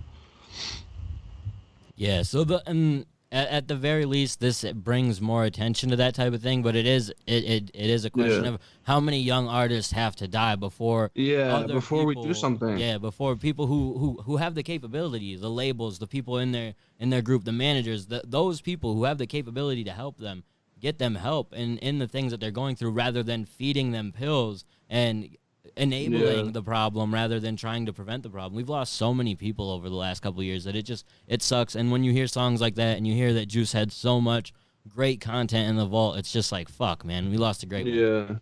Yeah, that's for sure. And I wasn't even like, people know I wasn't the biggest Juice WRLD fan, but, like, he's another one. I can recognize his talent and he could do anything, bro. And I definitely, like, after he passed, I, like, went and gave his. I literally posted. I was like, Juice World fans, like, send me your favorite Juice World song so I can really give them like deep listens. And I did, and I was like, wow, bro, like there's definitely some stuff that I was missing, like, and didn't like have the privilege of understanding and hearing before he passed. And it's tragic, bro, because I feel like I felt like how I think a lot of people felt with artists like Mac Miller or like Lil Peep that I loved, and then they checked them out and they were like, wow, dude, this is like something I was missing. And people are like, oh, that's a fake fan. No, dude, like I'm glad people are checking these artists out. As much as it's tragic circumstances to do so, at least they're not checking them out. Like it's better than them just like not listening at all. Yeah, it's such a weird position to be in as a fan of just music in general, because when someone does pass, that's exactly how I got put on to Peep, and he became one of my favorite artists for, like, he still is one of my favorite artists. So like, and it's a weird position to be in as a fan, because you're like, well, I don't want to sit here and sound like a fake fan because it took me till they died to like really check out what they're doing. But it is a shitty like set of circumstances as to how that all works out. Yeah, nah, if I die, be a fake fan and listen to my music. Fake fan it up. All right. The next conversation I want to get into actually has to do with like fake artistry. I'm about to play the last leak I'm going to play is by Post Malone. I want to get your guys' thoughts on Post Malone being a culture vulture after we play this one. So, all right.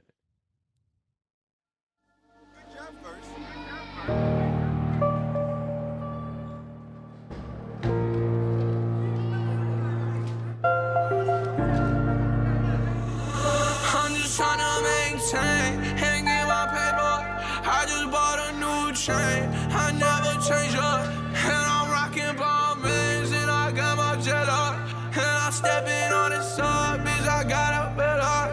And yo, bitch, I'm soft. Ain't got no propeller. I've been drinking water and it's no propeller. Never played the ball, but I got my bread up. When I bought them so well, you need a umbrella. I'm too young to be in the club, I ain't tryna step on no toes. Diamonds flashing like they taking photos. Every single drop when I walk through. Tryna maintain. So that's definitely not some super rapidy rap music. We definitely don't get much rapidy rap from Post anyway. But I definitely want to get you guys' thoughts. It's a big thing that comes anytime you talk about Post Malone, utilizing hip-hop culture to then get on very much in the mainstream. This song easily could be another one of Post's hits because that's just what he does. He puts a track out, and it's easily in the top 10. Yeah, I thought it was dope. I liked it. And I'm not a Post fan, honestly. I've been a fan of certain songs, but like I'm like a listener on the regular. When I say I'm not a Post fan, I mean that like I've never heard a Post album front to back. I check out whenever he drops, and I think that he makes very good music. It's just not my lane. Post, in terms of being a culture vulture, my biggest thing is face tats. Like that, that could just be how you want to represent yourself. It doesn't necessarily have to be because of hip hop culture, but it likely is. You feel me? And the comments that he's made about hip hop specifically, in terms of there's no emotion in the music, and if you really want something that has a raw type of feel to it, you have to go somewhere else. I think that type of shit is ignorant, but I don't expect him to be a very big student of the culture. You feel me? I don't put that type of pressure on him. I look at Post Malone like I look at Miley Cyrus. You feel me? I don't even call Post Malone a rapper.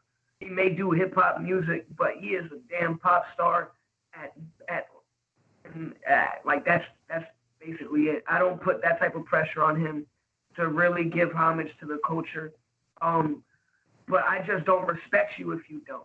You feel me? Like, I don't think that every single person has to rapidly rap. I don't think every single person that makes hip hop has to be some sort of grade A. I got a degree in this shit. You feel me? I know the 90s. I know the 2000s. But I think he's a prime example of using your talent. Drake does it all the time. You feel me? Except it's different culture. Like, it's not just hip hop. Drake is a product of hip hop, but he'll take from reggaeton, he'll take from the grime scene, and Dancehall. you feel me? So I think that Post Malone is a dope artist.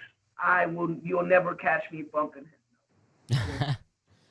You could have caught me a couple years ago probably bumping him, but not really now. But like there are definitely songs where I'm like this is dope. Like that song right there I thought was dope, and I definitely don't look at him on the same level as Miley Cyrus. I think Miley like even Miley Cyrus, I don't like hate Miley Cyrus. Like I like some of her, I don't know what I like from her. I don't hate her though. But she to me is much more of a culture vulture than Post Malone. And I felt like his comments on hip hop were kind of taken a little bit out of context. I felt like he was talking about the type of music he makes specifically.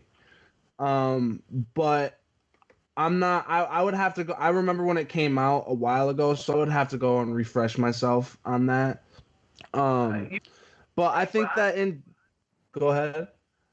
I was gonna say you may be right, but I remember the quote, and I just don't see how that could be interpreted into himself. I think he was talking more so about current hip hop. But yeah. Find emotion, like it's just dumbass for not going out and finding it. You're in a world where even if you think J. Cole is fucking shallow and surface level deep, he makes some pretty thought-provoking music at times. Kendrick, Jake, I'll agree with that. Dozens of artists out there that make passionate and thought-provoking music, and it's his fault for. I think rap is the most thought-provoking music since probably the 90s. I think not rap. There is no music that is thought-provoking like rap. There's no genre of music ever created that is this lyrically based. I agree. No matter what type of melodies are present in a song, and no matter what people say in terms of the lyrics don't matter, rap is still the only fucking genre that strictly relies on words throughout the whole shit. You can carry a shitty written song with beautiful singing. I've seen it done so many different. I totally agree. Harder to do a really, really poorly written rap song and have it. Yeah, for sure. It's shit. Sometimes it's hard to do a really greatly written rap song and have it hit just because of how it works. So, and that's the thing is like it's really one of the biggest issues with Post is his comments that he made, and the biggest thing I could say is at least he's grown and realized to just stop doing interviews because he apparently can't do them without being totally wasted and then put his foot in his mouth. Because that's really what it comes down to. He obviously knows that there's rap music that can be thought-provoking and can really evoke emotion, but because that's what he grew up listening, or he didn't grow up listening to that, he grew up listening to a whole different genre and just happened to get on by making music that is similar to rap music, that it just becomes difficult. And if it is Sheridan's point of him saying, maybe comparing his music, it's like, well, then I think it was when I said his, I meant modern music. Like I meant what Ant said. I just worded it wrong. But still, I didn't mean his specific, but his and other people like him. Even at that point, he's utilizing hip hop to then like taint what hip hop is. You know what I mean? Because if he's comparing his own music, saying that's not thought provoking or can like provide emotion, it was one of the biggest things. That it's like, dude, you just say some dumb shit sometimes. Yeah, and I think that's the case with most people though. Like most of these artists are saying dumb shit. Like there's a few handpicked artists, and I'm not talking about rap artists. I'm talking about all artists in general. I'd say mostly rap artists are usually the most conscious and the most aware of what they're saying. Like Kendrick, like J. Cole, and as much as I criticize J. Cole's music, he's if not the most well-spoken artist right now. He's up there. Like he's very conscious of his surroundings and the injustices that are going on in America. And there's so many other artists like him that are like that too. And I feel like it's like Anthony would say, it's a crime that they don't get recognized enough. Yeah, and the thing about J. Cole especially is he not only like tries to promote such great things, he also works with the youthful artists. Like his interview he did with Lil Pump in bridging that gap rather than just being like a straight hater. It creates an opportunity for the younger generation who might not have that appreciation to create like thought-provoking music to then stop doing so many ignorant things like Post or a lot of the younger artists have done. So yeah, that was like I watched that whole thing, and J. Cole obviously commanded the conversation, but like I just thought that it was really cool that they got together like that and were able to bridge that gap. I was surprised that Lil Pump did it, honestly. Like I thought it was a really I felt like it was a more monumental moment in hip hop than people give credit for. yeah, you don't Like think that about it. I feel like that changed the I feel like that changed the landscape of modern hip hop in a lot of ways. I think, well, one specific case, where is YBN Corday's career if he doesn't remix 1985? Yeah. He was a guaranteed superstar, don't get me wrong, but just the trajectory of his career, without that single remix, without Cole's response to Lil Pump and YBN's play off that, I don't know what his breakout would have been. You feel me? Mm-hmm. Yeah, I agree. Yeah, and then because the other YBN artists didn't last long. Where's Namir? I liked Almighty J. Where's he? Yesterday, and I'm a firm believer that Namir's only not here because he doesn't want to be. If Namir wanted to be, he would be way bigger than Lil Mosey, bro. Like I think that Namir. You were comparing him to Blueface, though. You were saying Blueface is a way better YBN Namir than YBN Namir could ever be. What the heck? What yeah, did I ever... You posted that on Facebook. Nah, you're gonna have to. I agree. He's better than Lil Mosey. I don't think they make similar music. I think YBN Namir is better, but I'm just saying that he filled the spot of TK. You feel me? Like the little ignorant dude, and then he turned classy and showed spurts of actually rapping very well and creating some really dope songs. I think YBN Namir, I think he's trying to get that kid impression out of people's minds, and he's gonna come back as an adult. And he's going to have his spot. I think that when I can see a Blueface and YBN comparison, only because YBN raps like he's from the West Coast. You feel me? Blueface is a little bit more lyrical at times than YBN Namir, but I wouldn't really compare them, at least right now. Maybe I did in the past. I wouldn't really do that. I just looked it up on Facebook. I'm pulling up receipts. Blueface nicer than YBN Namir ever was. Oh, Lord. I hearted it, though, because I agree, but... I think that Blueface lyrically at times is better than YBN Namir. I don't think he's a better artist or rapper in general. I think YBN he's still like 18, 17. Yeah. So he's going to grow into a really dope rapper. I agree that the ceiling for Namir is a lot higher than the ceiling for Blueface. I'll totally agree with you there, but I would sit down and listen to Blueface 10 times before I listen to Namir. Yeah. And I think you make a good point talking about how he's going to leave and come back as more of an adult persona. A lot of these younger artists are going to have to do something like that to stay relevant because so many artists got on at a young age doing really like stupid shit that I think people gave a pass to because you're like, oh, there's 16 Lil Pumps pissing all over his money. Like it's ignorant shit, but it drew attention to them. But now you're not going to be able to maintain that as you get older and people have an expectation of you to learn from your mistakes and not be ignorant. Like the artists that are going to be able to sustain from that period are going to be the ones who then transition to being a lot more grown in how they present themselves at the very least. Well, that's like what 21 Savage did. Like, he totally rebranded him, even though his music is still pretty, like, not as conscious as he'd like to, like, make it out to be. He, as, like, himself, has totally changed his image and rebranded, like, who he presents himself to be. And now, like, you can look at him and see all the good things he's doing, like charitable stuff, philanthropical stuff. That's not a word, but that's all right. I think the difference is Lil Pump doesn't want to be here when he's 25. He doesn't want to be a rapper. No. Like, and Almighty Jay, he came out and said he doesn't want to be a rapper like 2 years ago. He wanted to be a actor and a comedian. You feel me? Yeah. A lot of people are capitalizing off of, like, a lot of these people get famous and then become a rapper. You feel me? Yeah. We're in a weird age where longevity isn't as valued to the casual fan as it used to be. You feel me? Yeah, and it's just hard to get. Exactly. I don't think a lot of rappers are in the game today for longevity. But I think that we will see the ones that prevail.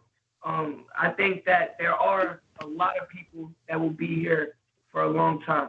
Not sure if he's going to be for a long time, but I know that he can be if he wants to. There are only a couple ways now that you can really achieve longevity, and that's through having a cult fan base, or through being like a Kanye or like a David Bowie type, who every single sounds completely different, and you're evolving your sound through each and every album and generation. I don't really know any other way you can achieve it. I think that's true. How else because would you say that Black Thought isn't an example of longevity? You feel me? Like, would you say that, like, Royce is an example of longevity? Okay, yes, but that's in a different capacity. That's not really what I'm talking about. I'm talking about at, like, the highest level. You know what I mean? Like, they're at the highest level in terms of, like, being skilled at what they do. But I guess I'm talking, like, the difference between greatest and best. Well, in the same... Even Kanye and David Bowie are in a completely different lane than a Namir and a Lil Pump. You feel me? I don't think you have to be in their type of creative zone, like unique-wise. I don't think quality-wise, but even in terms of just uniqueness, I think you can maintain longevity by just staying consistent. As long as you consistently feed your fans, you're visible, you're doing your shows, you're networking, of course.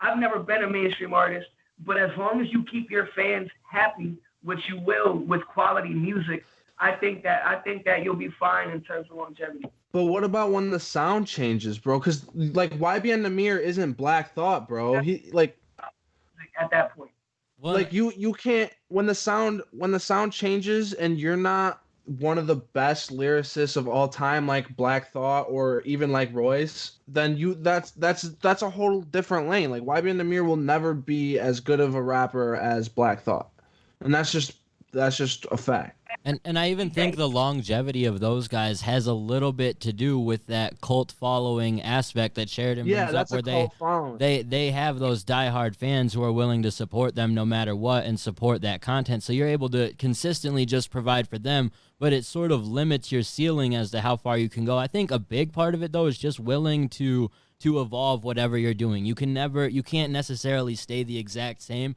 unless you're cool with being consistent at that level you're at. Because if you stay doing the exact same thing, it's going to be hard to peak at the next level. You have to do something different in order to get in new fans in some way. Otherwise, you're just going to maintain what you already have. And even fans will get bored. Fans will get bored. Like, I mean, at least I can only speak for myself. Like, I'm not going to listen to this. Like, I wouldn't listen, like, Mac Miller wouldn't be my favorite artist if he was making songs like Kids the whole time. Like, you know what I mean? Like, him evolving is why I still listen to him. That's what I'm saying. You don't have to be some crazy musical genius to evolve with the sound. You feel me? Everything that I'm saying is contingent on providing quality music throughout any type of I agree with you don't have to be a genius. I guess I don't mean you have to be a Kanye or David Bowie. I guess I can't think of another example. You could put Post in that example of like he kind of comes with different sounding music. Well, it's kind of the same similar pop style. Well, Drake. Do you think when Bobby Shmurda comes out, he'll be able to adjust to the climate? That's tough. No, I hope no. It depends on who he works with. That's already popping in like in the mainstream right now. I think he's dope. I think he's dope, and I think he could. Everybody in the world in his corner. He will be able to work with any producer, any engineer, any artist that he wants in the world. And you don't think he'll be able to adjust to the times well? I think he's got the opportunity, and he's got the built-in fan base that'll check it out for sure. So it's just a matter of if I think that his first song will be a hit, like no matter what it sounds like. But after that, I don't know. Meek Mill been dropping hits since 2009 through different type of sounds sonically. I don't think he's some musical genius, but I think consistently he's provided quality. Yeah. And I think that's longevity. Because I was listening when he was doing like Smack DVD freestyles when he was 13 years old. You feel me? Yeah. So my only point is that like I think that as long as you have a grip on your social medias, which most rappers do because they have a great PR team. They have somebody being on their ass about it, and they're funny on their story.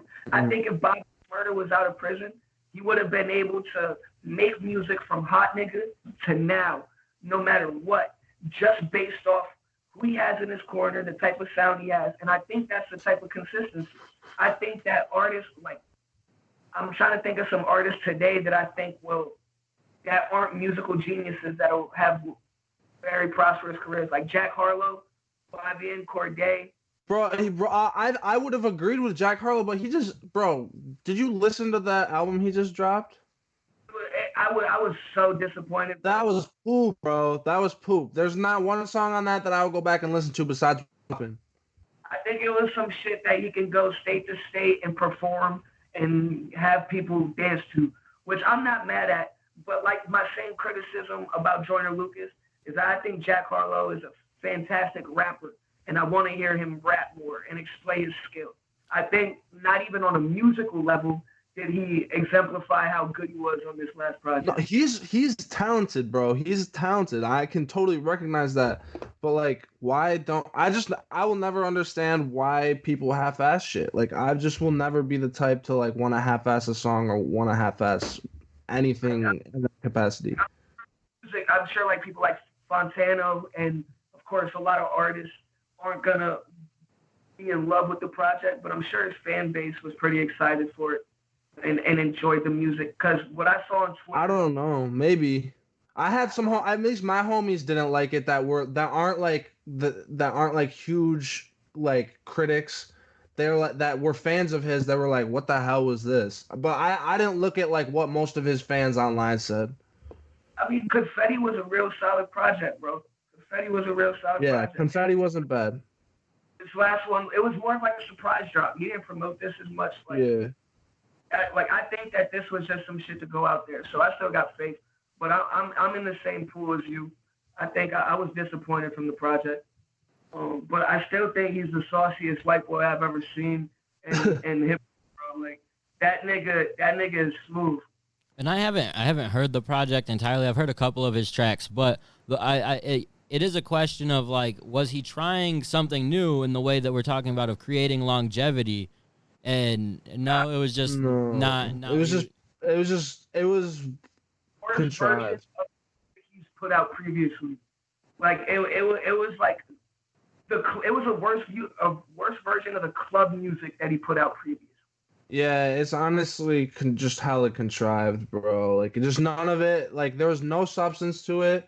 And, like, the bangers, which were every song he tried to make a banger, none of them actually banged, in my opinion. My favorite songs off the project were because they were, like, whimsical and funny. And, like, you could just listen to it and almost laugh. But nothing was something that I'd go back to a bunch of times. Yeah, nah. What's Poppin' is the only song I would ever go back to. Yeah, and I still don't really go back to it. Yeah, I don't know. I'll have to check out more Jack Harlow just because I'm super unfamiliar of him entirely, but I'll definitely give him a listen for sure. He's got potential for sure. I agree with Ant on his potential. Jack Harlow was supposed to be a feature on Colorblind, and that didn't work out. That would I have been was crazy. hitting up Jack Harlow before I hit up Los. Damn, So- see, that's working, bro. So, the last point I want to make on this topic before we go into the coronavirus discussion that we have planned, we totally skipped over this point except for Sheridan briefly mentioning it.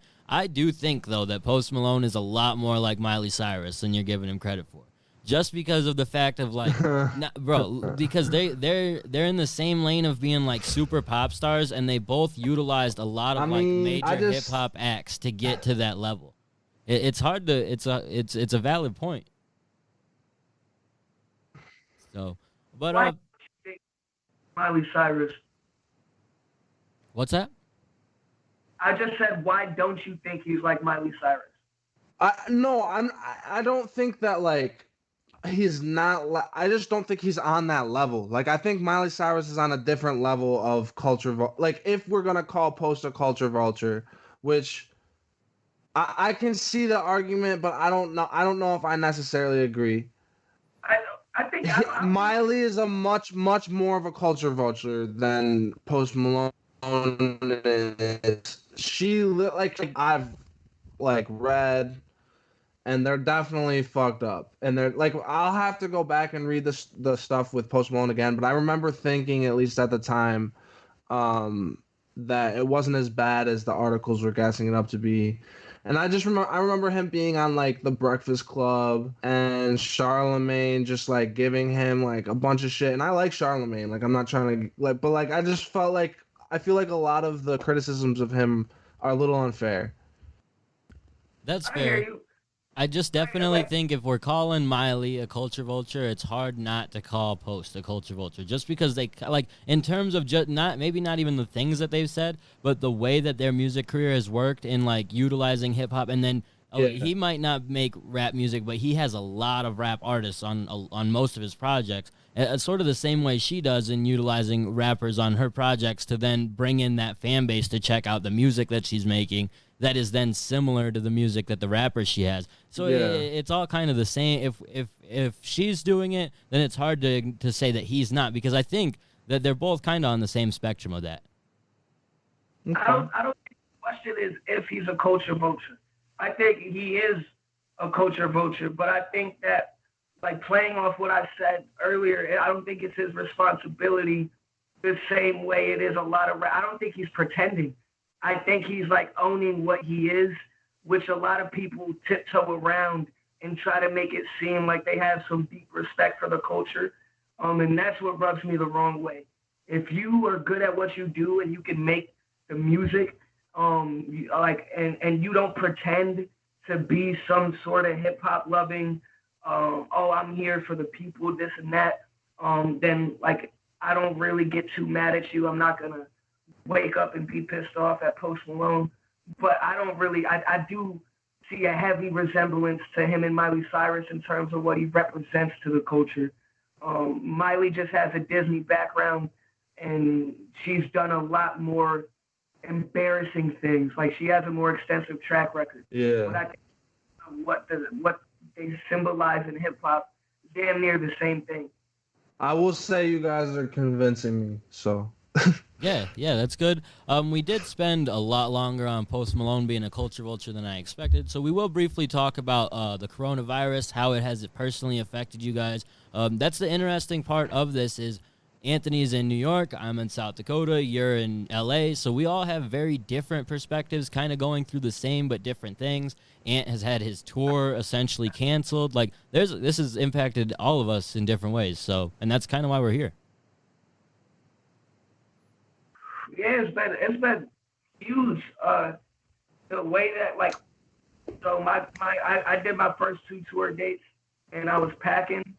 I had Zakai on the way from Elmira to come here, and my dude I had somebody drive out from Boston to give me a ride to my show in Pennsylvania. We were gonna do the 3 dates back to back to back. And when everybody was on the way to my crib, I got the message that shit was canceled. It started with 1 date, ended up being the rest of the tour. It'll be rescheduled, so it's not canceled, which doesn't really help. It's dope, but it still sucks. I've had 7 concerts canceled because of this. I've lost out on over $5,000 of performance opportunities, and it's the most lucrative ventures that I've ever had. So that it is a bummer. The tour is an experience that I was going to use to really showcase what like my performances. You feel me? Like I do a lot of shows and I don't get the content out there that I like. So I'm gonna have a really dope vlog about the whole experience. I was gonna shoot multiple videos out of town, and this is a big setback. But it would be really selfish and stupid of me to dwell on the fact of what happened to me when there are tens of millions, maybe hundreds of millions of people that have been directly affected by, well, everybody in the world has been directly affected by this, you feel me? So that's what's been getting me personally through this.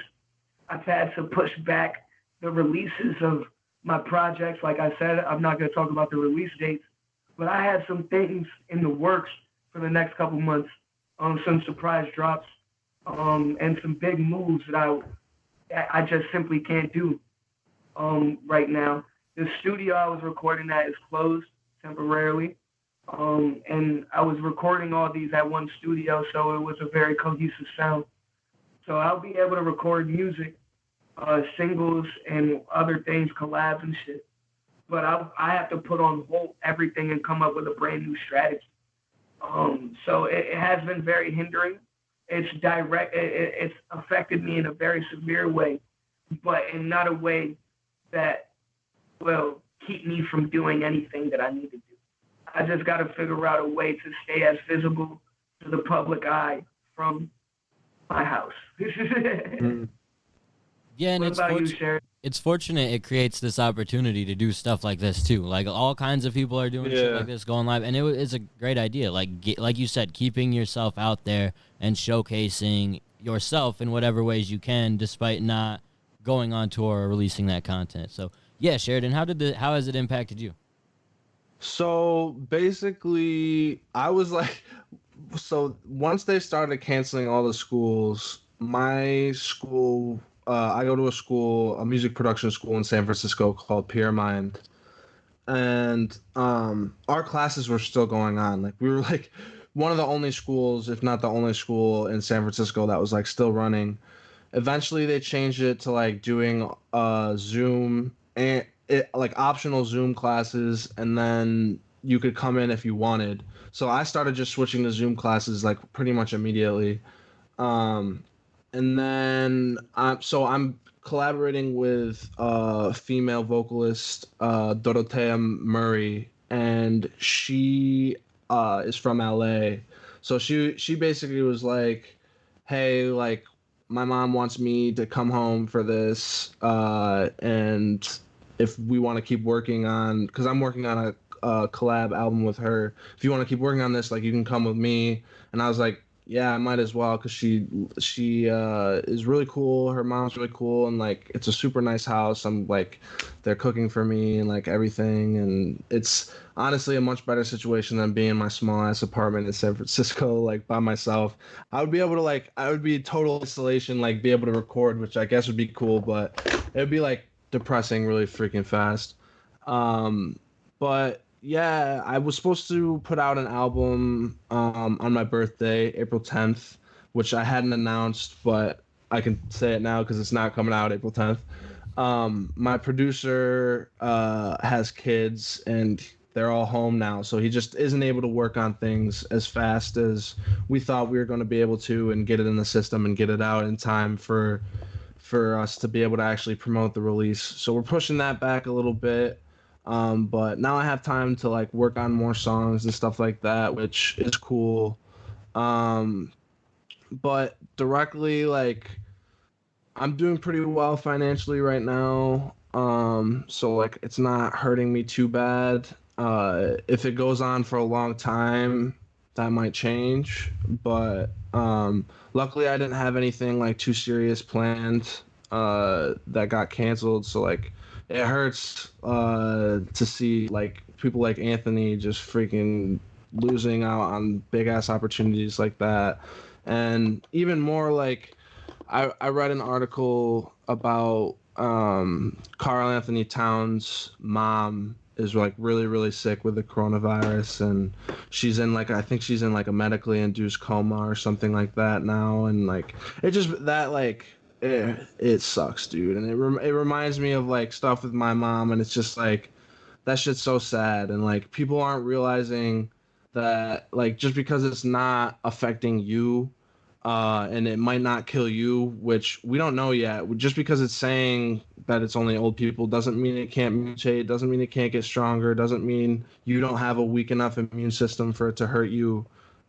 It's affecting other people, and you spreading it and you not caring about it is just going to get a lot of people that you might not care about, but other people care about a whole lot, hurt or killed. And that's not cool. So self-isolate. Yeah, it's shitty. Just obviously the impact it's had worldwide, the impact it has on Anthony to not be able to even like missing out on money. That's one thing, but missing out on the opportunity to perform and get those reps in and get that yourself out there to new people in new states all the time. That's a big thing to miss out on in and of itself. And it's crazy how much it varies from state to state and how different things are, because obviously you two live in states that are much more impacted. So you guys are on a total lockdown. My state, it almost seems as if the governor doesn't care, and that's a whole different thing to deal with. Fortunately, I'm in a decent place financially as well, where I'm not super, like, I'm not in a bad place unless this goes on for a little bit. But it took a while for my job to even get shut down, but we didn't have the hours because people weren't spending money. So we weren't shut down technically, but I was still without the hours to make money. So it really, it was a difficult thing there.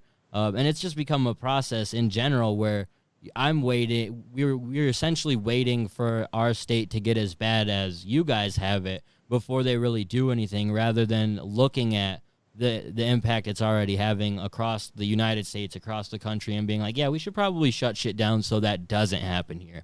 They'd rather wait for it to happen here, and that's a whole different thing to deal with. It's annoying as hell, and you deal with a whole different type of people out here too, where they very much are like, they don't want businesses to close down, like people on social media and shit. So it's a very different realm of things for me. And it definitely sucks. It's impacted me in quite a few shitty ways, but it's also given me opportunities to do things like this, be more impactful or be more creative in what I'm doing and shit like that. This is awesome. So this was a great idea for sure. Yeah, and I agree. It's cool to see other people doing stuff like this as well. It's like it's a great time to do something like this, to create. That's literally it. Like. And for you, you're talking about going from where you were. Like when you said it essentially, like you would have been more depressed staying there. It's like you're in a much better mental health place isolating this way. So it's just crazy that it has an impact in so many different ways for people who do have to self-isolate alone or do like. It's crazy. That's something that like people aren't thinking about. There's literally people who live by themselves in their apartments, and like in San Francisco, you can't even really go outside. Like, so like you're literally just stuck in your small little apartment by yourself with nothing but yourself. It's definitely we're gonna see some probably a spike in things like suicide and just overall mental health issues, and that's something I feel like hasn't really been talked about. Yeah, it's hard to talk about like the outside effects that it has, just because of all of all the impactful shit that's going on right now. It's like we're almost missing so many things that we probably haven't even thought of that are also being impacted. Like I'm sure people aren't really thinking about local hip hop artists and how they're affected, and the fact that someone could be out thousands of dollars because they're missing out on shows and opportunities, but there it is. Like, so who knows however many businesses and companies and things like that are impacted. It goes everywhere from small business all the way up to corporate chains. So it's just crazy how impactful it's been, and hopefully shit can get closer to normal sooner than later. Yeah, I agree, but it's better to be safe than sorry. So like until we know, and then I know you agree and Anthony agrees. Like until we know it's getting better, this is the best thing to do, because it's could get really bad a lot faster than it already is, because it's getting bad fast right now already. Yeah, it's only going to get worse as well, at least for right now. And no corny shit. I don't know who's listening. I don't know how many people are watching, but just in case whoever gets to see this, this is some serious shit. You feel me? And just because you won't get it, don't be an asshole and pass it on to somebody else, because somebody you know could lose a relative. Somebody that you went to school with could lose a teacher. Somebody you know with could lose a coach. And it's not even could, it's going to happen. The U.S. now leads the whole world in terms of coronavirus cases, which maybe was bound to happen, but we could have prevented it at least temporarily. 3.3 million people are on unemployment right now, which is the largest spike since years ago, and that was only 600,000 people. People don't realize how serious that this is going to affect us, and how long it's going to affect us for. So a message that we can give right now that's serious is to please take all the guidelines for what they are. Stay away from parties, huge public gatherings. Do what you got to do, and pray to God that it doesn't affect you in the way that it's affected so many in the world, because it's going to get scary. And it's not going to get too scary for a lot of people until somebody they know dies, which is unfortunate, because we should be taking from example what's going on from the world right now. We should all be digesting, and the best thing we can do is learn about this and just stay as hygienic as possible. Like, I'm fortunate enough to, my job is deemed essential. I work at a liquor store, so I'm getting a check every week. My girl has been able to apply for unemployment, but I know there's people who aren't that fortunate right now, and we have to think about all the people that are almost in do or die situations right now. Crime could go up, suicide rates could go up, like Sheridan said, and those are just byproducts of what's bound to happen. So please just take this shit serious, on a serious note. Facts. And it's unfortunate how many people are down to be willfully ignorant and just like totally just not want to educate themselves on the topic, but then spew bullshit related to it as well. So basically everything Anthony said, just be smart, be safe, take care of yourself, and take care of the people around you, because just because it won't affect you doesn't mean it's not going to affect someone close to you or close to someone that you know. So to not close on such a depressing topic, let's go ahead and promote the things you guys have coming. We'll go ahead and start with you, Ant, so that way we can close with Sheridan's new track. What's poppin'? Red Rum, available on all streaming services. My first single of the decade, produced by my right-hand man, Pierce Garley. Shout out my man Pierce in Nashville, Tennessee. Very amazing dude, dope artist, great rapper, songwriter. At this point, he might even be a better producer. So that's something that I can shout out right now. Last Days, I think personally my best music video. Just dropped that a couple weeks ago. You can find that on YouTube, featuring one of my best friends, Meech Booker. Very talented artist. Y'all probably know him if you know me.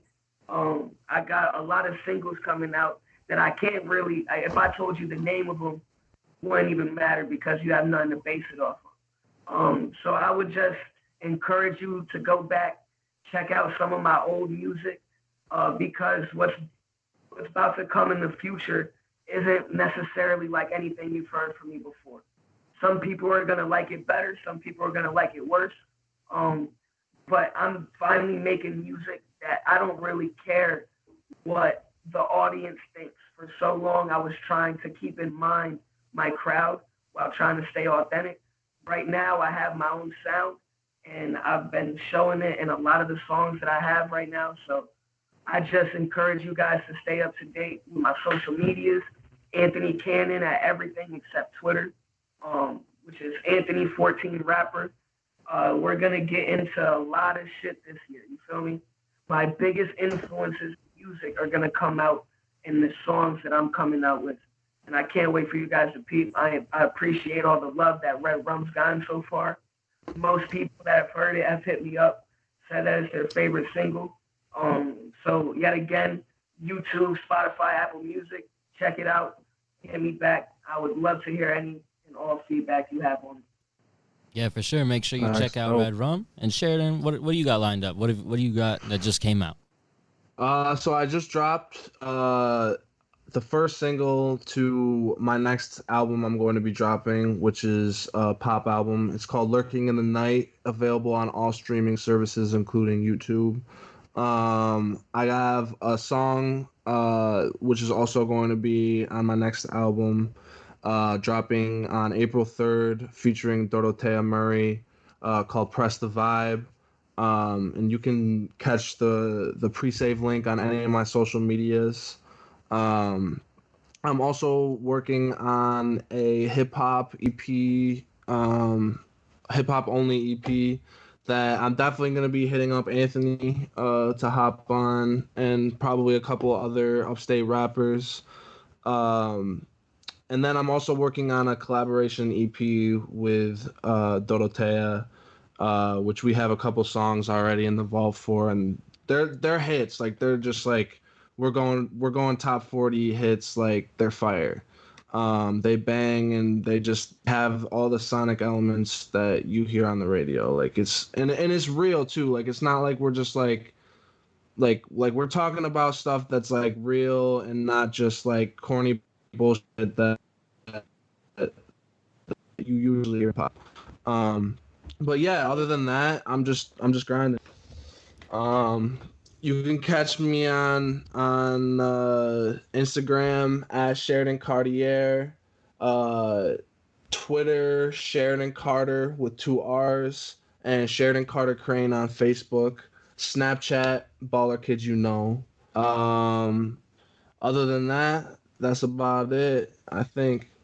Yeah, and as always, stay tuned into Upstate Aesthetic. We'll always have any updates on anything these guys have coming out in the future, any albums, songs, music videos, all that. And keep an eye out, because next week we're going to be dropping another Upstate exclusive, this time partnering with Winna Scales. So we'll have more information on that coming later on in the week. That really closes everything up for us this time. Thank you guys for joining me. It's been an awesome episode. Thank you, Sheridan. Thank you, Anthony. Peace, y'all. We're going to close with Sheridan's new track, Lurking in the Night. Until next time. Thanks for tuning in, everybody.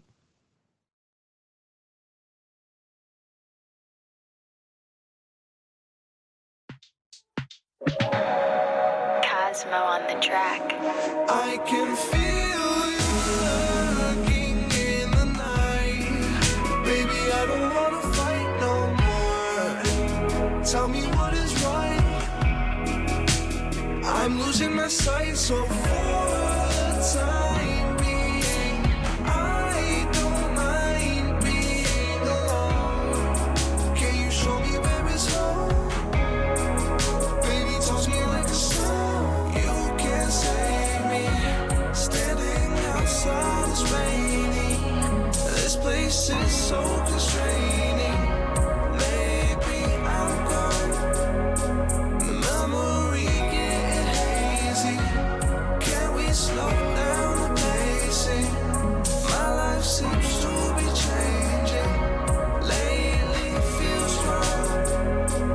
I can feel you lurking in the night. Baby, I don't wanna fight no more. Tell me what is right.